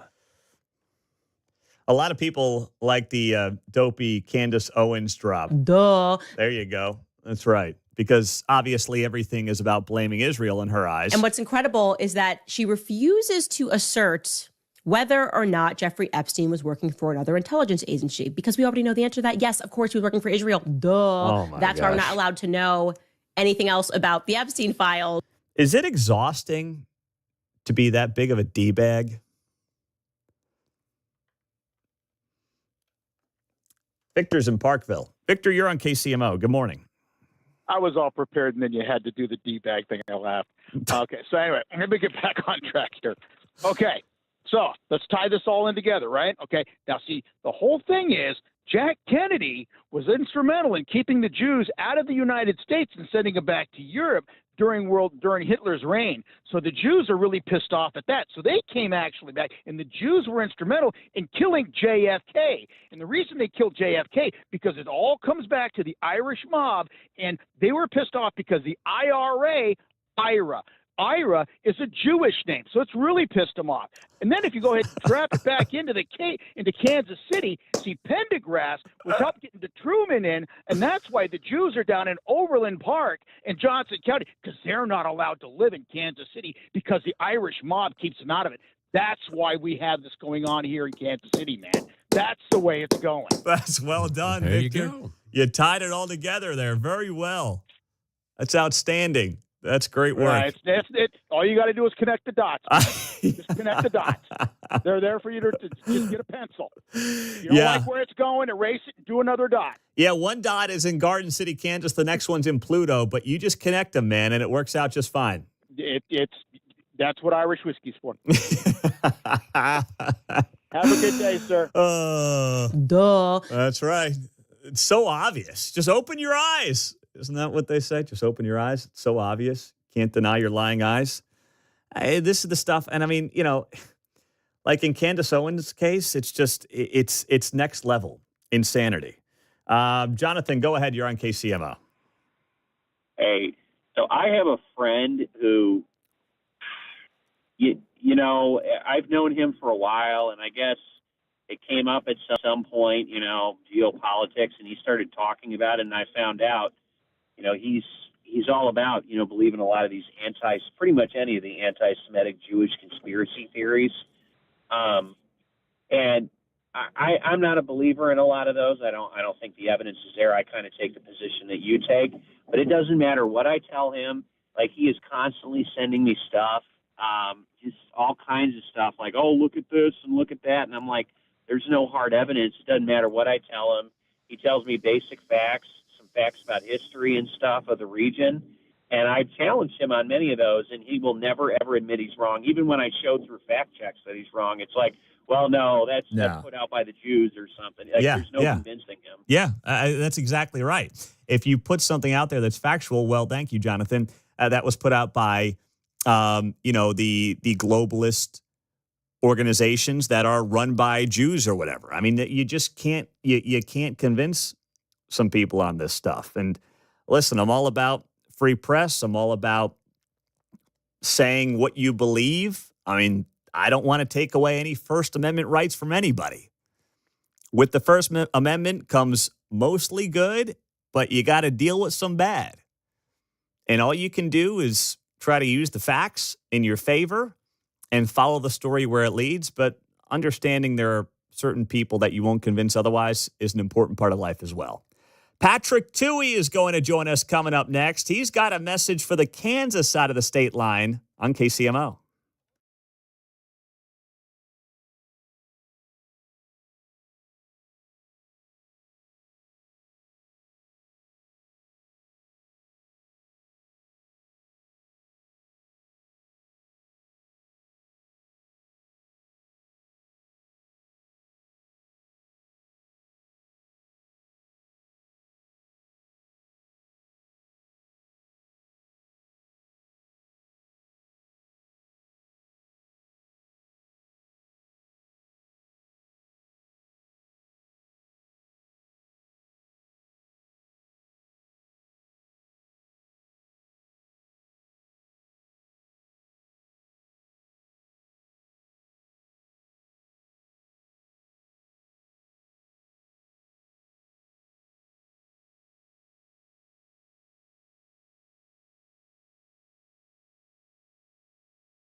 Dave Ramsey here, and you're listening to Pete Mundo on KCMO Talk Radio, now airing on FM at 95.7.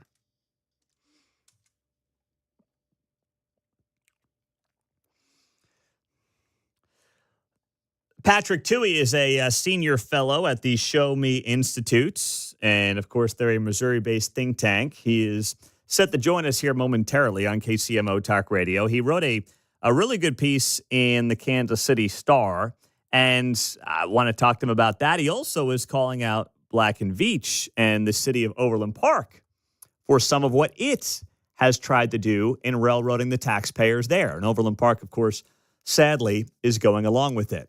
So Patrick Toohey joins us on KCMO Talk Radio 95.7 FM. Good morning, Patrick. How are you? I'm doing great. How are you? I am doing well. So let's start off with the stadiums before we get to Overland Park. All right. We knew that Kansas was going to extend the Star Bond deal. They did for the next 6 months. Your reaction is what?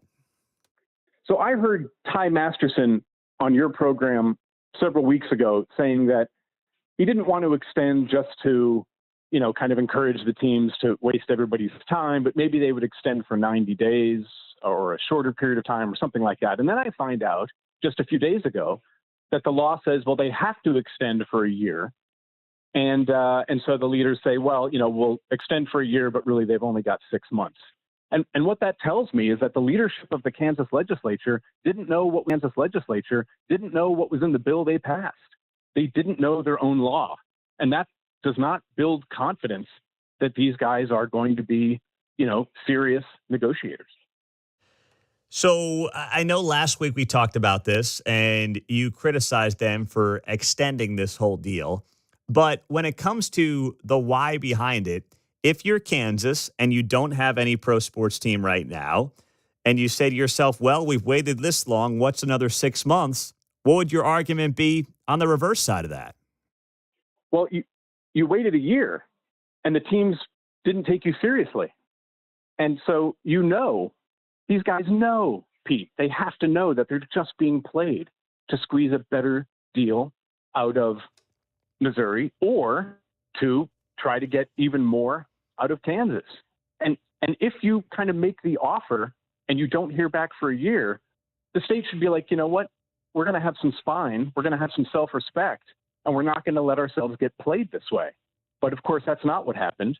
And I imagine once the teams knew that they had the Star Bond offer, they kind of knew, you know what? These guys are suckers. We can wait the whole year and they'll extend. And that doesn't speak well of Kansas leadership. Well, I totally understand those sentiments. I do. But on the flip side, if you're like, hey, this potentially brings a lot of revenue to the state, we don't get it right now. Having a spine is nice in theory, but it doesn't mean anything for us, because this opportunity will not present itself ever again. So, you know what? Let's kick the can down the road 6 months. Okay, sure. But what that also tells me is that the offer you made a year ago at the Star Bonds wasn't sufficient. So that it wasn't good enough to get their interest for 12 months. You extend because now they just want to dig in and ask you for more stuff. And that kind of backsliding that you're describing, and again, I understand, well, what's the big deal of extending it for 6 months? Well, what you're telling the teams is, hey, man, everything is on the table. And you want to tweak the Star Bond deal a little bit, well, come and talk to us. You want to increase, develop a sales tax like Jackson County offered. Maybe we can talk. So it just shows that the legislature doesn't kind of respect their own rules and is telegraphing to the teams, we're willing to give up on little things. Maybe we're willing to give up on big things. And again, the teams, I suspect, knew this in advance. Well, I think they knew, and they did very effectively, as I predicted and you predicted, play both sides of this thing very well. Right? I mean, they knew how to play both sides, and they played both sides, and they're getting exactly what they want out of this, which is buying themselves more time. Right, and not just more time, and not just more time, like getting better deals. So, I was talking to a reporter earlier. One of my frustrations is that you and I are kind of, and everybody in Kansas City who's interested in this issue is kind of trying to figure out, well, what deal is better, and is what's the trade-off here for getting straight taxes versus getting a 70%, TIF basically from the Star bonds. And what we don't know is any of the term sheets from the teams. What are they willing to spend? What do the Royals want to spend on a park versus what they're willing to spend on the bars, restaurants, and hotels that go around it? And we don't know any of that stuff. So it's sort of like, it's like The Bachelor baseball. The teams are lining up all their suitors, are getting them to expose every bit of themselves and what they're willing to offer. And the teams just sit back quietly, knowing what they have some sets of what they're willing to contribute, but they know they don't have to tell anybody. And at some point, they're dangling that rose in front of everybody. And all those people lined up are beclowning themselves, falling over themselves for this deal, which frankly is not going to be great for taxpayers. It may make you feel better. It may, make you feel pride, but regionally, it's just a wash. Yeah, that's fair. I don't know if you saw Patrick Toohey, you're Patrick Toohey. Dave Helling in the Kansas City Star wrote a good piece about this. And one thing that he noted that I've said on this show the last couple of months here is that the Chiefs going to Kansas, one part of the equation that does not get enough attention here is that basically the price tag, of course, they've got to kick in 30% at least, right, on a new stadium. But maintenance, repairs, taxes, other costs, that's got to be all privately handled. And right now, the Chiefs and the Royals have a pretty good deal in Jackson County where all that's covered basically by this sales tax. So I don't think that part of the equation is getting enough attention. Do you? No, I think this is what I've been saying for more than a year now, which is the Star Bond offer isn't competitive exactly because, sure, they will return back to you income you generate at the site in order to defer the costs. But you don't start getting any of that money until your facility is built and open and you are hosting games. Whereas the free money from Jackson County is just day one, and it doesn't depend on your performance. It doesn't depend on your ticket sales. It doesn't depend on whether or not you're a good team or property manager. It's just free money, and you can use it apparently for whatever you want. So that's absolutely huge. And we get distracted by 50%, taxes for the stadium on the Missouri side or 70% on the Kansas side. But that free money from Jackson County was huge. I think Helling is exactly right. And it is the reason why I have been saying for a year now that the Kansas offer minus that free money is just not competitive. All right, let's go to Overland Park, Patrick Toohey, where the Overland Park City Council has gone ahead and voted unanimously this week to approve a tax incentive for a new $1 billion project in Overland Park off 115th and Lamar. I know you wrote about this, and your opinion piece was titled in the Kansas City Star, Should Overland Park Fund Black and Veatch's Big Project? We know the answer is no from your estimation, but what's the biggest reason for the why behind it? Gosh, there are so many. Well, I guess the first reason is Black and Veatch isn't even threatening to leave. Mayor Skoog said that on your podcast. So this is not a matter of, we've got to keep these jobs because they might go somewhere else, which, by the way, is usually a BS argument, but at least it's a threat. Black and Veatch is not even making that threat this time. So there's no reason why Overland Park should think that there's any urgency to helping Black and Veatch, which is a very wealthy company, build or improve their own headquarters.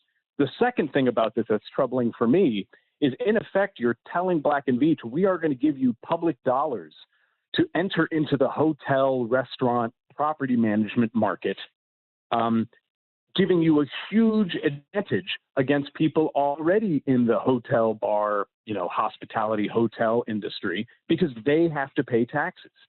And again, I don't see why that's a good deal for taxpayers. It certainly is a great deal for Black and Veatch, but if you own any kind of retail or business in that area, it's going to hurt you because you're going to be paying, in effect, to subsidize that development.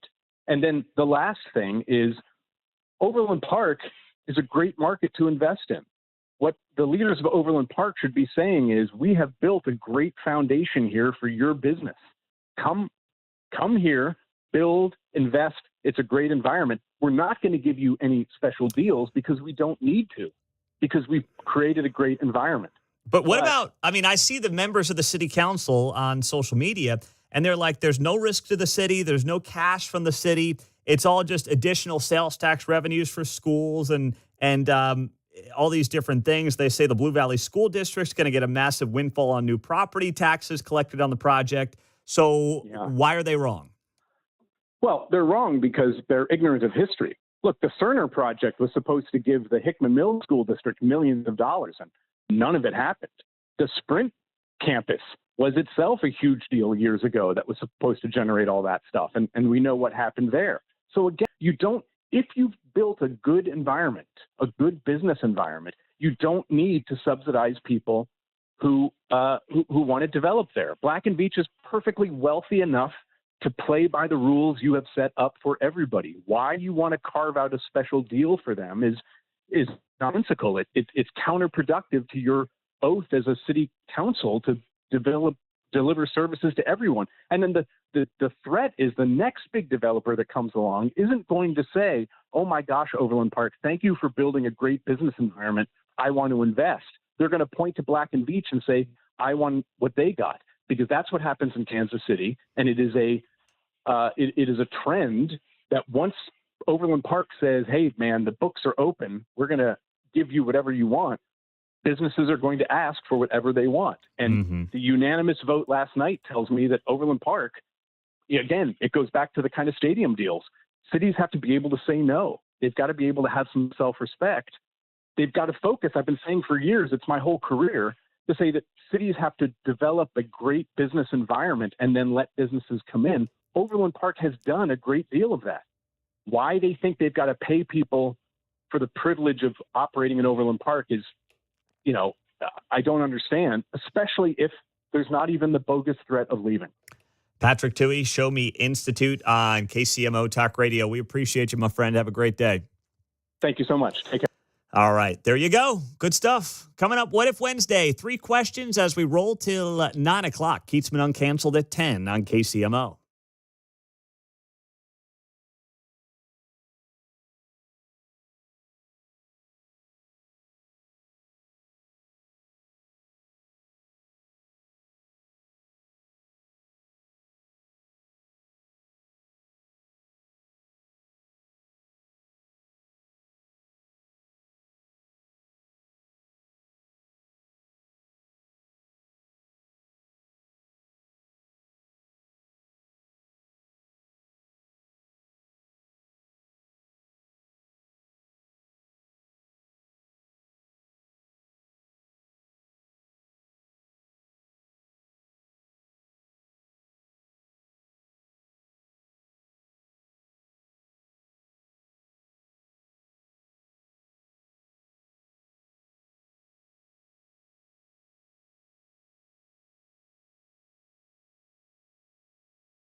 from the nation's heartland. It's Mundo in the Morning on 95.7 FM KCMO Talk Radio.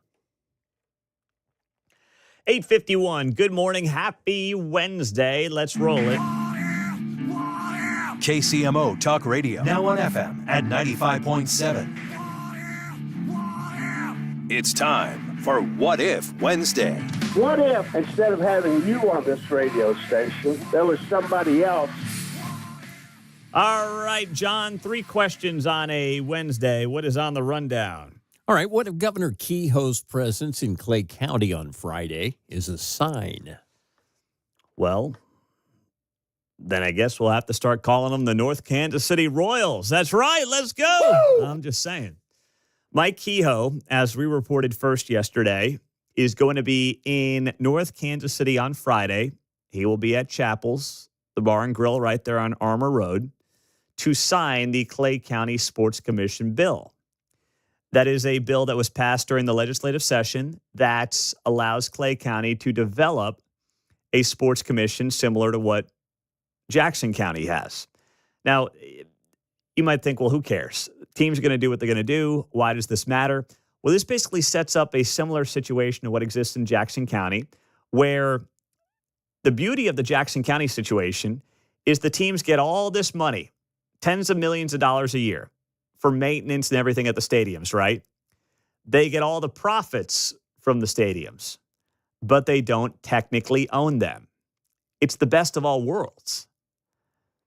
And that's something that's not available to them if they were to move to the Kansas side of the state line, at least not under the current Star Bond proposal.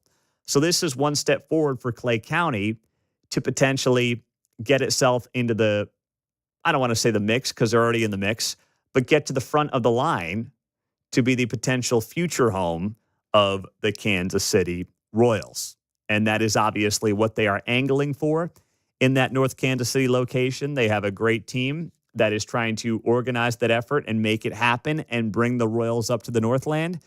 And Mike Kehoe going out of his way to come up to North Kansas City to sign this piece of legislation is the governor signaling what I believe is his preferred landing spot for at least one of these two teams. So don't discount that in the conversation going forward, John. What if Trump was actually on the Epstein client list? Well, then Nancy Pelosi and Chuck Schumer and a lot of his political opponents would be screaming this week about the fact that Trump's DOJ says there's no client list. We know there is. Get us the client list. Just if nothing else, even if they knew it was bogus, they would just do that for sake of politics, right? And I'm sure they'd get willing participants to listen to them on certain cable news channels and podcasts and YouTube shows and things of that nature. They've been silent. They haven't made a peep after the DOJ came out this week and said basically there's no there. At least for now, there is no there. So why? When they want to throw everything they can at Trump and just see what sticks, why would they suddenly be silent on this one? Makes you wonder.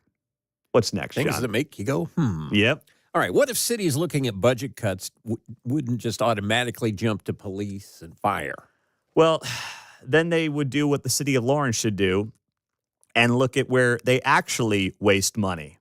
So Lawrence announced, and we shared this with you earlier this morning, that they are facing $6.6 million in budget cuts. And they say that's going to impact fire and police departments, and that's what they're looking to cut right now, do this $6.6 million shortfall in their budget. Well, I went through, and to tell you how much time I have on my hands, which really isn't much, but on this stuff, I want to make sure I get the hard data for you. The city of Lawrence has a $431 million budget. In 2020, it was $235 million. It's up nearly 50% in 6 years. Or, excuse me, it's up almost, 100%? It's almost doubled in 6 years. That's crazy. So it's up a tremendous amount, 235 to 431, almost 2x what it was. And they've wasted a lot of money. Look at this number. The city of Lawrence last year spent $2.6 million on homeless solutions. In 2024, it was $1.97 million. They increased their homeless solutions budget by 25% and basically $500,000.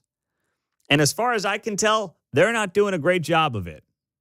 Remember, it was about a year ago that they were having all that issues behind one of the Johnnies there in Lawrence.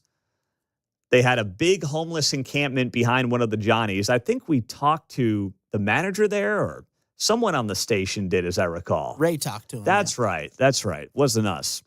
Our old pal Ray talked to him. And the guy's like, I can't send waitresses out at night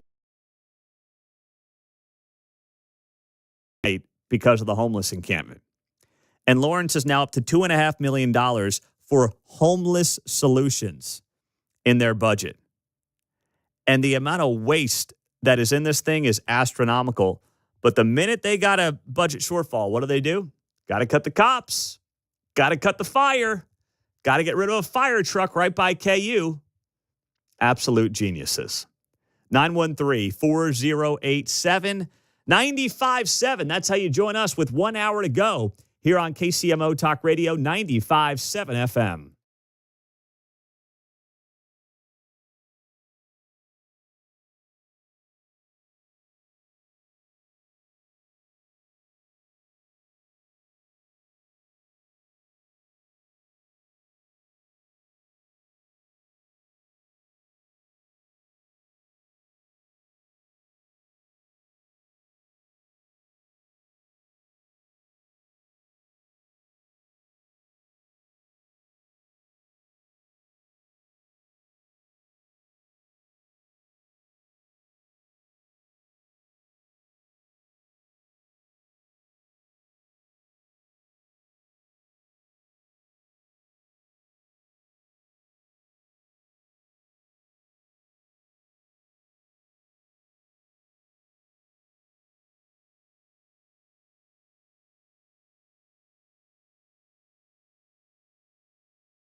I just was scanning Drudge Report. You know, it used to be obviously a decent news operation. Now it was, I guess, sold by Matt Drudge. No one really knows what happened to it. But if you are someone who really loves Rachel Maddow, then you will love the Drudge Report. I mean, that's what it's become. Sad to say. But I was scrolling on Drudge here. Just once again, I like to check it out.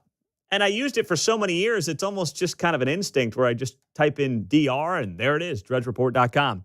Scroll down, and halfway down on Drudge Report, our good friend Kevin Keatsman finds himself in the headlines on Drudge Report. There he is. They shared an article to the Mirror. Patrick Mahomes called fat in an embarrassment and shock rant by Kansas City radio host. How many people actually listened to what he said, heard the context, heard the approach, and didn't just read a quote? I will just leave it at that. I know Kevin will address that and did extensively on his podcast. It's not really a KCMO thing, but my gosh. And it's funny, too. I'll just share this on the air. I don't usually take you behind the scenes, but on the fly, I'll do it right now.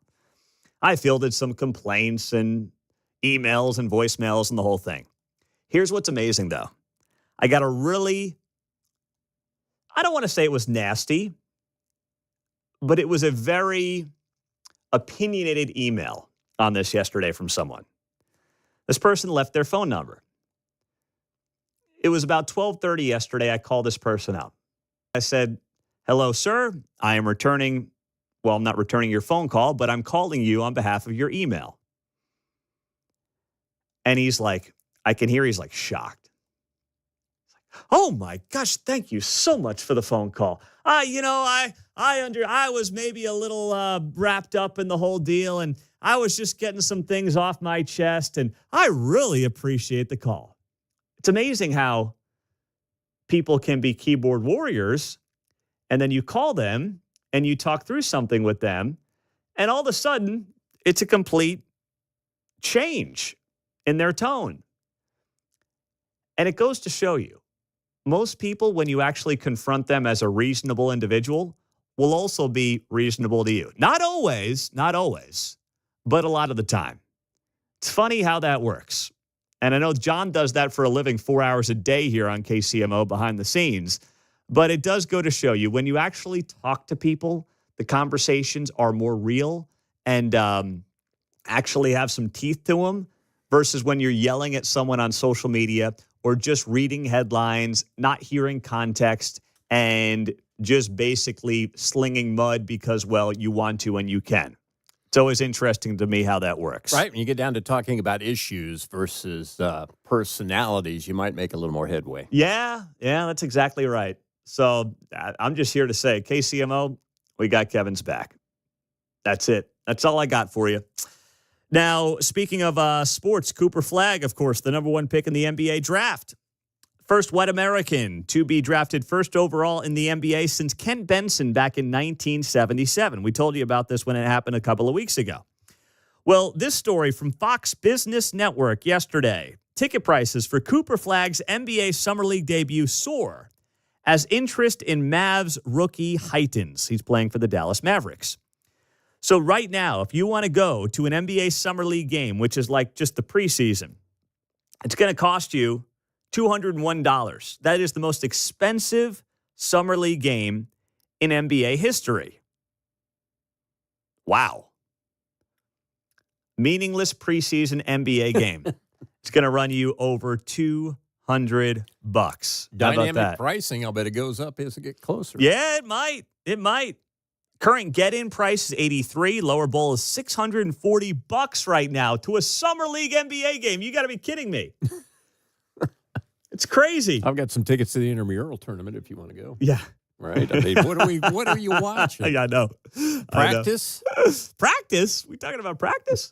I just saw they moved the Fever versus Dallas, whatever the women's Dallas team is, to the Mavericks arena. Oh, really? Okay. Well, reading my mind, Mark, because that's where I'm going next. The Caitlin Clark conversation in the WNBA has been all driven by what? Race. Race, race, race, race, race. Caitlin Clark's the white girl is now making the WNBA popular, and that's unfair. It's like, hold on.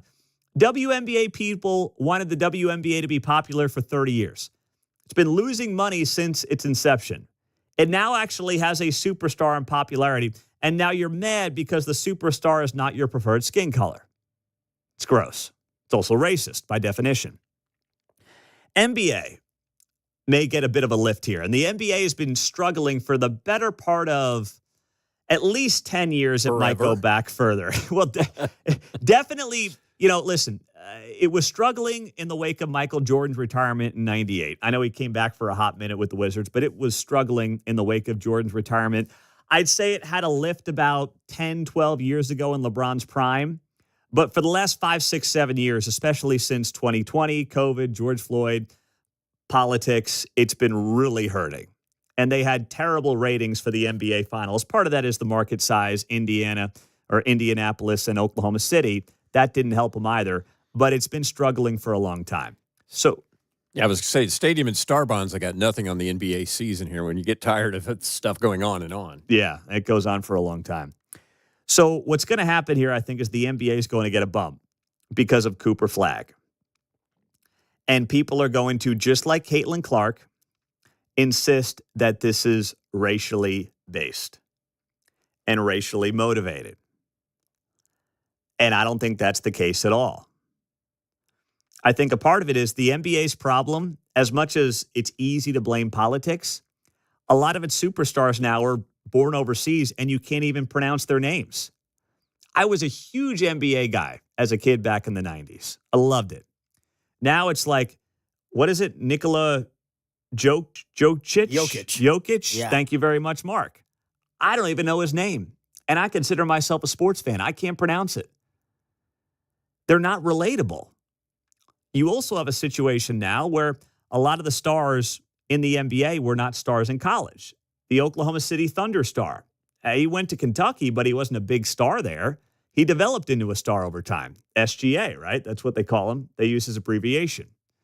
So it's got a lot of problems with how it develops superstars. It's one thing the NFL doesn't have to worry about. Oftentimes, your stars in college become your stars in the NFL. Not always. Mahomes was not a huge star in college. He was a really good player. Wasn't a huge star, but usually it works out very well. Where college football, which has millions, tens of millions of viewers on Saturday, you watch those guys for 3 years, they go to the NFL, you know them, and it just snowballs right into the next level. It's a great model. And there's nothing the NFL does that really helps their cause. They just don't screw it up.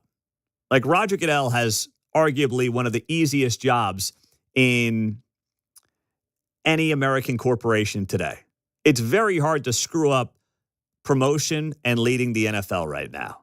Everything is perfectly put on a tee for them to succeed.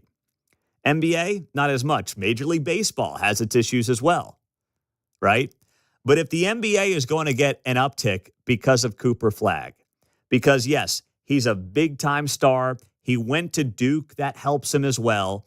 And he has been hyped up since he was a teenager at this point. People have been following his career.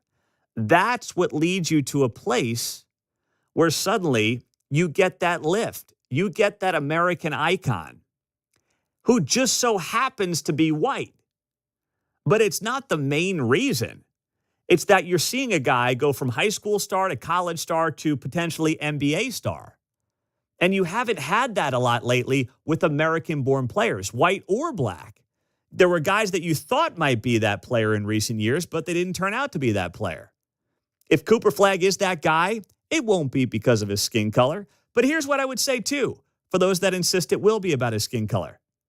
When you tell us that, hey, we just want to see the first fill-in-the-blank quarterback. We want to see the first fill-in-the-blank whatever position in whatever sport you want to pick. Are you only allowed to have that pride if the race cuts one way? Because if you're making the case that Cooper Flagg is only going to be popular because he's white, then it takes away the narrative that many have been championing for the better part of 2 generations now. Shohei Ohtani, he's only good because he's Japanese. Thank you. Right? Yes. No, to the point, right? The guy's a hell of a pitcher and a hitter. Yeah. So if you're good, we want to see it. Don't care where you're from, and you're bringing in new fans from Japan, like Nori Aoki and Ichiro Suzuki. Doesn't even speak the language. Oh. Well, that's a problem. I know. Well, Administration will take care of that. Yeah. Shohei will be speaking English, singing the anthem in no My time. tongue right? was in my cheek when I said that's a problem, too. I know. Right? Okay. Just making that clear. I know. You're fine, John. Well, when you talk about people reacting to the keyboard, you saw my face. I know. You're right. Others didn't. Yep. Oh, gosh. It is 9:15. So glad you're here on KCMO Talk Radio 95.7 FM. Streaming, as always, on the KCMO Talk Radio app. So I thought this was interesting. One of our local television stations in Kansas City went to a local bar and asked those fans, hey, team do you want in Kansas? The Chiefs or the Royals? And the answer might surprise you. We'll share it next on KCMO.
Stream Mundo in the morning on the KCMO Talk Radio.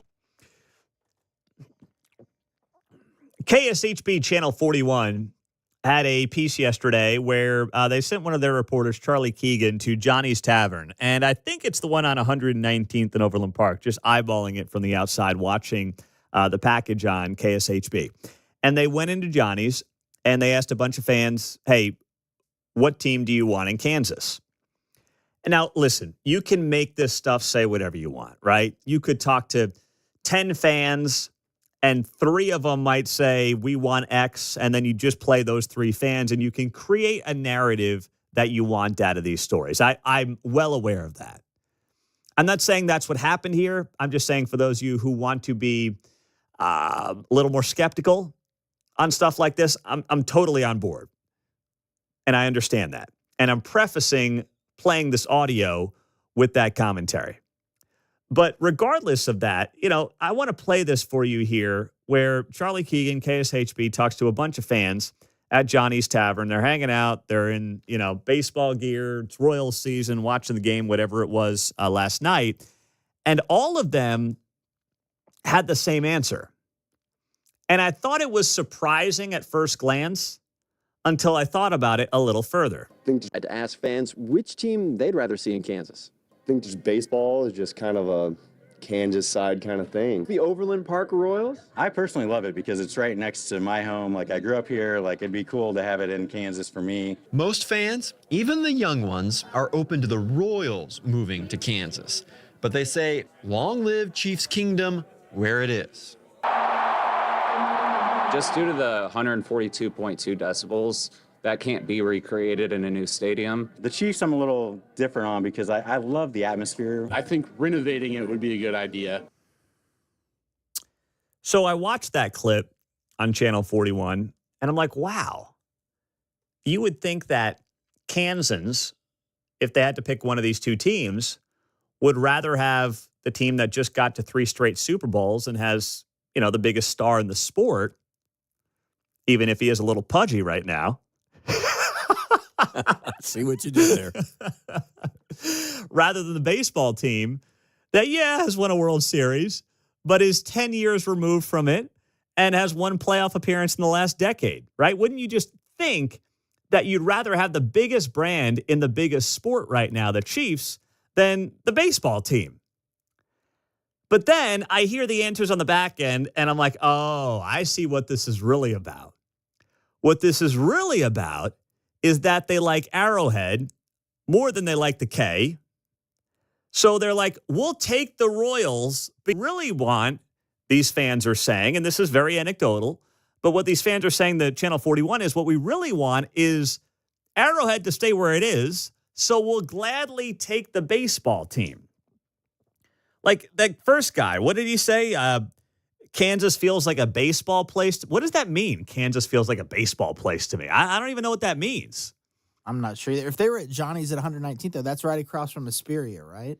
Yes. So that'd be right by where potentially a Royal Stadium could be. And the one guy was like, I grew up here. I'd love to have it right around the corner. Does anyone really? I mean, unless you live near Wrigley Field, who wants to live near a baseball stadium? I really don't understand that. I want to drive to a stadium. I did when I was 8. Yeah.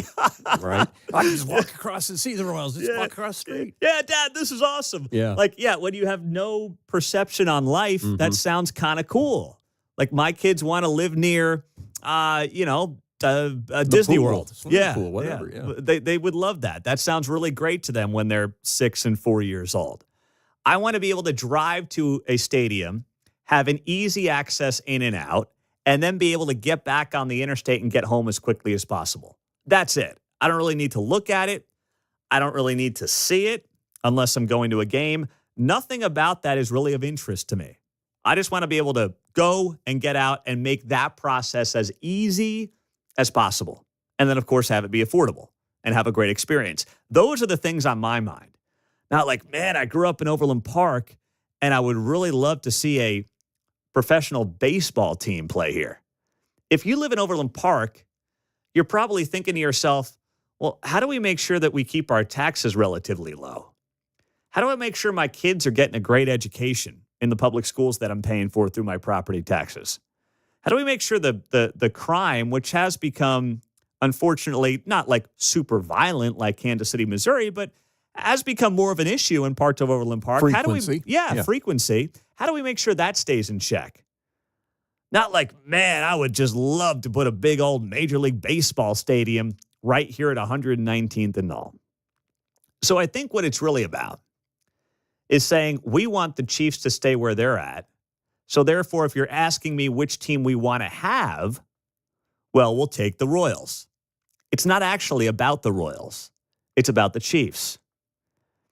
And when I reverse engineered that clip from KSHB, that was the conclusion I came to. That they really want to keep the Chiefs where they're at, and they're willing to take the Royals to their side of the state line. And I'm not saying that's the right answer. I just think psychologically, that's what was going on at Johnny's yesterday, or the beers were just flowing more heavily than we saw on the TV package. It could have been that, and the bartenders were doing great. Maybe that's what was going on. Maybe it was after Jack's home run. All morning, Mark, on this Jack Caglione 421-foot line drive homer. He just can't get enough. Incredible. Man. Yeah. Incredible Jeez. power. Relax, Mark. Barely swung the bat and it went 420 feet. Relax, Mark. It's early, buddy. That was his first, extra base hit in Kauffman Stadium in 14 games? Yeah, first home run in Kauffman Stadium. Yeah, that's right. Should have been when we were there against the Yankees a couple of weeks ago. Just couldn't happen. The caller of the day on the Epstein files coming up next.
Call Mundo 913-408-7957. Now on 95.7 FM.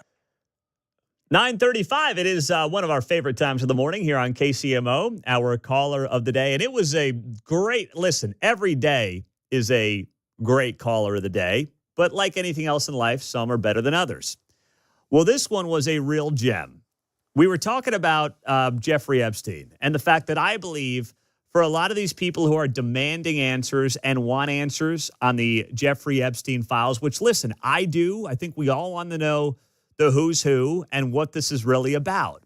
But I don't think it's the thing that defines President Trump's tenure in office. It's not, for me, like a top 5 or 10 issue. I want to know about it, but the guy is dead after all. And I would love to get some justice for the victims. I mean, as the father of 3 daughters, I would love that. But I think underneath all of this, for a lot of these people, especially those on the right, who are like, we need the answers. I need to know the Epstein files. President Trump is turning on his base. For them, I believe, sadly, this is rooted in anti-Semitism. They want to be able to blame this on Israel and the Jews and the whole thing. I mean, don't take my word for it. Candace Owens went there yesterday. Don't take my this. And what's incredible is that she refuses to assert whether or not Jeffrey Epstein was working for another intelligence agency, because we already know the answer to that. Yes, of course, he was working for Israel. Duh. That's why we're not allowed to know anything else about the Epstein files. It's always about the Jews. Israel. Blame them. Come on, stop. But you know what? That's where they want this to go. They have such a fascination with blaming Israel for everything bad that happens in the world, which is clearly, I mean, anti-Semitic is as clear as day. It's obvious. It's clear what their motives are. They mask it as we care about the kids, but the underlying theme is being anti-Israel. Candace Owens then went on to say yesterday in this rant of hers that somehow Trump is preventing Harvard from talking about Jeffrey Epstein, which doesn't even make sense and is just not true. Trump's administration is making it illegal to say on Harvard University's campus, you want to be able to discuss Jeffrey Epstein on Harvard University's campus without being kicked out because they're running a whole cell there. But, you know, they changed the definition of anti-Semitism. But while I can say that, yeah, it's pretty clear we've got some Israel firsters with a lot of power in our government. Yeah. Harvard is now preventing people on campus from talking about Epstein. Can you give us some insight there, Mr. Harvard graduate, Mark Van Sickle? Yeah, I switched my hat during her last talking point there. And I've been able to freely discuss whatever I want there. Okay. So since you got your little online Harvard certificate, you have not gotten anything in the mail, any emails, anything of that nature suggesting you can no longer speak about Jeffrey Epstein? Nope. Because he was part of some globalist Jewish cabal or something incredibly insane like that. Nothing on that. Okay. All right. I'm just checking, just making sure. I'm going right to the source, the Harvard man himself on the show. He's got his Harvard hat on here. Fortunate. Yeah, I know. We're lucky to have him. A listener sent Mark the little Harvard hat that he's got. He wore it on his big family vacation a couple of weeks ago, didn't you? I got some comments on it. I bet you did. I bet you did. So with that, let's tee up our caller of the day. It's the Mundo in the Morning Caller of the Day on KCMO Talk Radio. Now on FM at 95.7. Victor's in Parkville. Victor, you're on KCMO. Good morning. Okay, so let's tie this all in together, right? Okay, now see, the whole thing is Jack Kennedy was instrumental in keeping the Jews out of the United States and sending them back to Europe during Hitler's reign. So the Jews are really pissed off at that. So they came actually back, and the Jews were instrumental in JFK. And the reason they killed JFK, because it all comes back to the Irish mob, and they were pissed off because the IRA is a Jewish name, so it's really pissed them off. And then if you go ahead and trap it back into Kansas City, see, Pendergrass was helped getting the Truman in, and that's why the Jews are down in Overland Park and Johnson County, because they're not allowed to live in Kansas City because the Irish mob keeps them out of it. That's why we have this going on here in Kansas City, man. That's the way it's going. That's well done, There you Victor. go. You tied it all together there very well. That's outstanding. That's great work. Right. It's all you got to do is connect the dots. Just connect the dots. They're there for you to just get a pencil. You don't like where it's going, erase it, and do another dot. Yeah, one dot is in Garden City, Kansas. The next one's in Pluto, but you just connect them, man, and it works out just fine. That's what Irish whiskey's for. Have a good day, sir. Great job by Victor there. That was outstanding work. He's right. I mean, if you want to believe a conspiracy theory like Jeffrey Epstein was secretly working with Israel, and that's why they're covering up the Epstein list and Trump is in on it, like, I'm not going to convince you otherwise. I'm not. There's nothing I can say that is going to convince you otherwise if you believe that. It is America. I suppose you're entitled to that insane belief if you want to believe it. And that's the thing. I mean, Candace Owens is of this ilk where you're not going to convince her otherwise. And frankly, her grift is based off of the conspiracy theory continuing on. It can't end with facts that discount her information or her beliefs. If facts prove that she is wrong on this theory that she has led her listeners and viewers down the rabbit hole on, she loses credibility. So that's the blueprint, right? Like, that's the equation here. They can't come to the answer based on facts. They just have to keep that thing going. So now they keep it going in part by saying, see, Trump, Pam Bond, like I saw this 2 days ago. Caroline Leavitt, White House press secretary, she gets up there, she does her press conference a couple of days ago, right? She's talking about this Epstein deal. And she's obviously defending the DOJ and this administration on its handling. Well, what did people notice? She didn't have her cross on that day. Her necklace, her cross necklace that she usually wears. And they're like, she always wears her cross necklace. She didn't wear it today. That's another sign. Another sign. I'm reminded of Monty Python's Life of Brian, where they're chasing Brian around trying to convince him he's the Messiah. And the crowd's yelling at him, only the true Messiah denies his divinity. He goes, all right, I'm him. He is. Yeah. Oh, that's great. Yeah. That's a perfect example here of what we're living through. They will never admit being wrong on one of these things. They can't. The business model relies on them not admitting that they are wrong on any of this. So if you think it's happening, you're kidding yourself.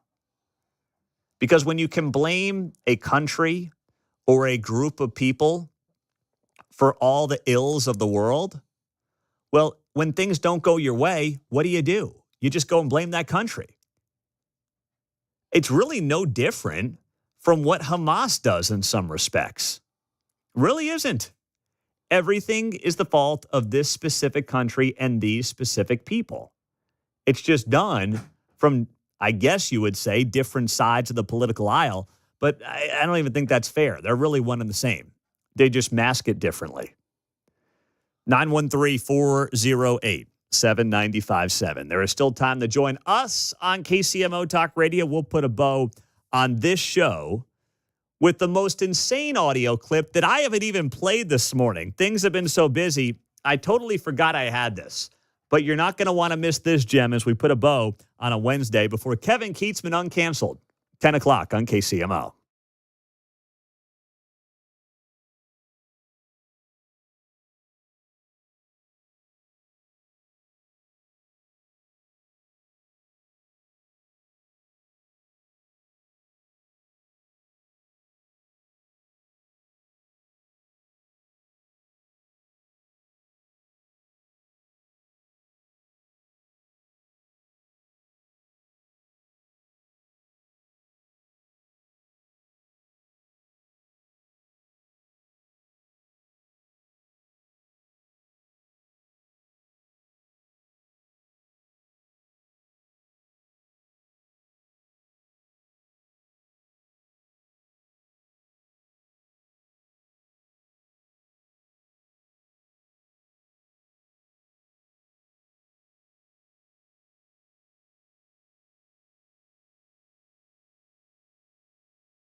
Hey, it's Kevin Keatsman. Stick around. I'm coming up at 10 o'clock right after Pete Mundo on KCMO 95.7 FM.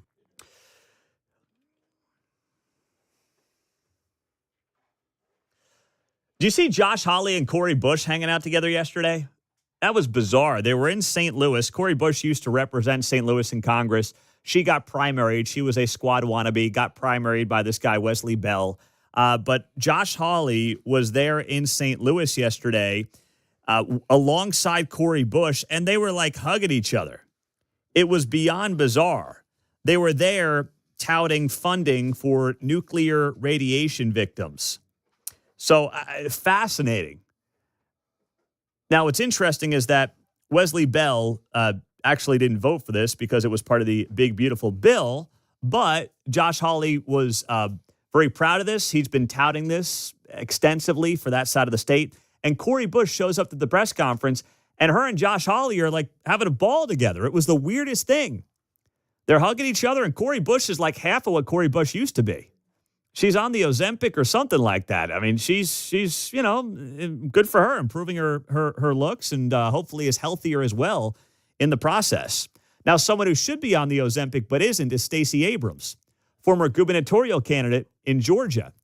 And yesterday, she goes on cable news and says this about Trump, ICE, and the whole 9 yards. You send the U.S. Marines into spaces they should not be. You send the National Guard in. You kidnap people off of the streets and pretend that's normal, because that's how you quiet dissent, because you make everyone afraid that if they don't do what you want, they might be next. And once you've done those 9 steps, steps 10 is easy. That's when you decide there won't be new elections, because everyone's either afraid, poor, broken, or complicit. Enforcing the laws of the country is now somehow going to result in the canceling of elections. Please make it make sense. Man, I'm telling you. I mean, I'm all about like trying to take something and stretch it into a very creative and unique opinion. That's like, honestly, that is part of the job. How do I take the news and spin it in a way, not spin the news, but in the news, but give you an angle on the news that you maybe haven't thought of, that's opinionated, unique, and might create some conversation. Everybody's angle of presentation, that's what you listen for, whether you like where somebody's coming from, Yes. so to speak. That's all you do. But that one, I mean, that is an all-time stretch there from Stacey Abrams. And she does not need any more of that, for crying out loud. I mean, she's got plenty of that going on. We don't need more stretching from Stacey Abrams. But that was next level. And if that's part of what they want to use going into next year, I say more power to them, because there's no way it's going to work. Like, if we don't win this midterm, elections are being canceled because of what ICE is doing, which they're constitutionally obligated to do. Even if you disagree with it, just make the case against it, right? Make the case against it without being that hyperbolic about elections being canceled if we don't get our way. I'd like to find any place in the United States where the U.S. Marines don't belong. Yeah. What the hell is that? Yeah, please. I'll take them. You don't want them, we'll take them here in Kansas City, please. Happy to do it. So that was Stacey Abrams on cable news yesterday. I'll leave you with this story here. Remember Jimmy Carter's funeral back in early January 9th of this year? I know that feels like it was 5 years ago, 6 years ago. It was 6 months ago at this point. 6 months ago today, actually, right?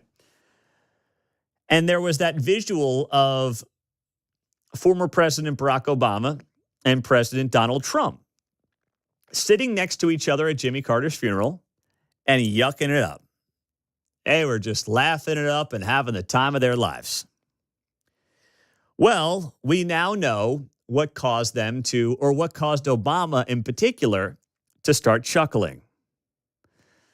According to Axios, in an excerpt in a new book titled 2024, How Trump Retook the White House and the Democrats Lost America.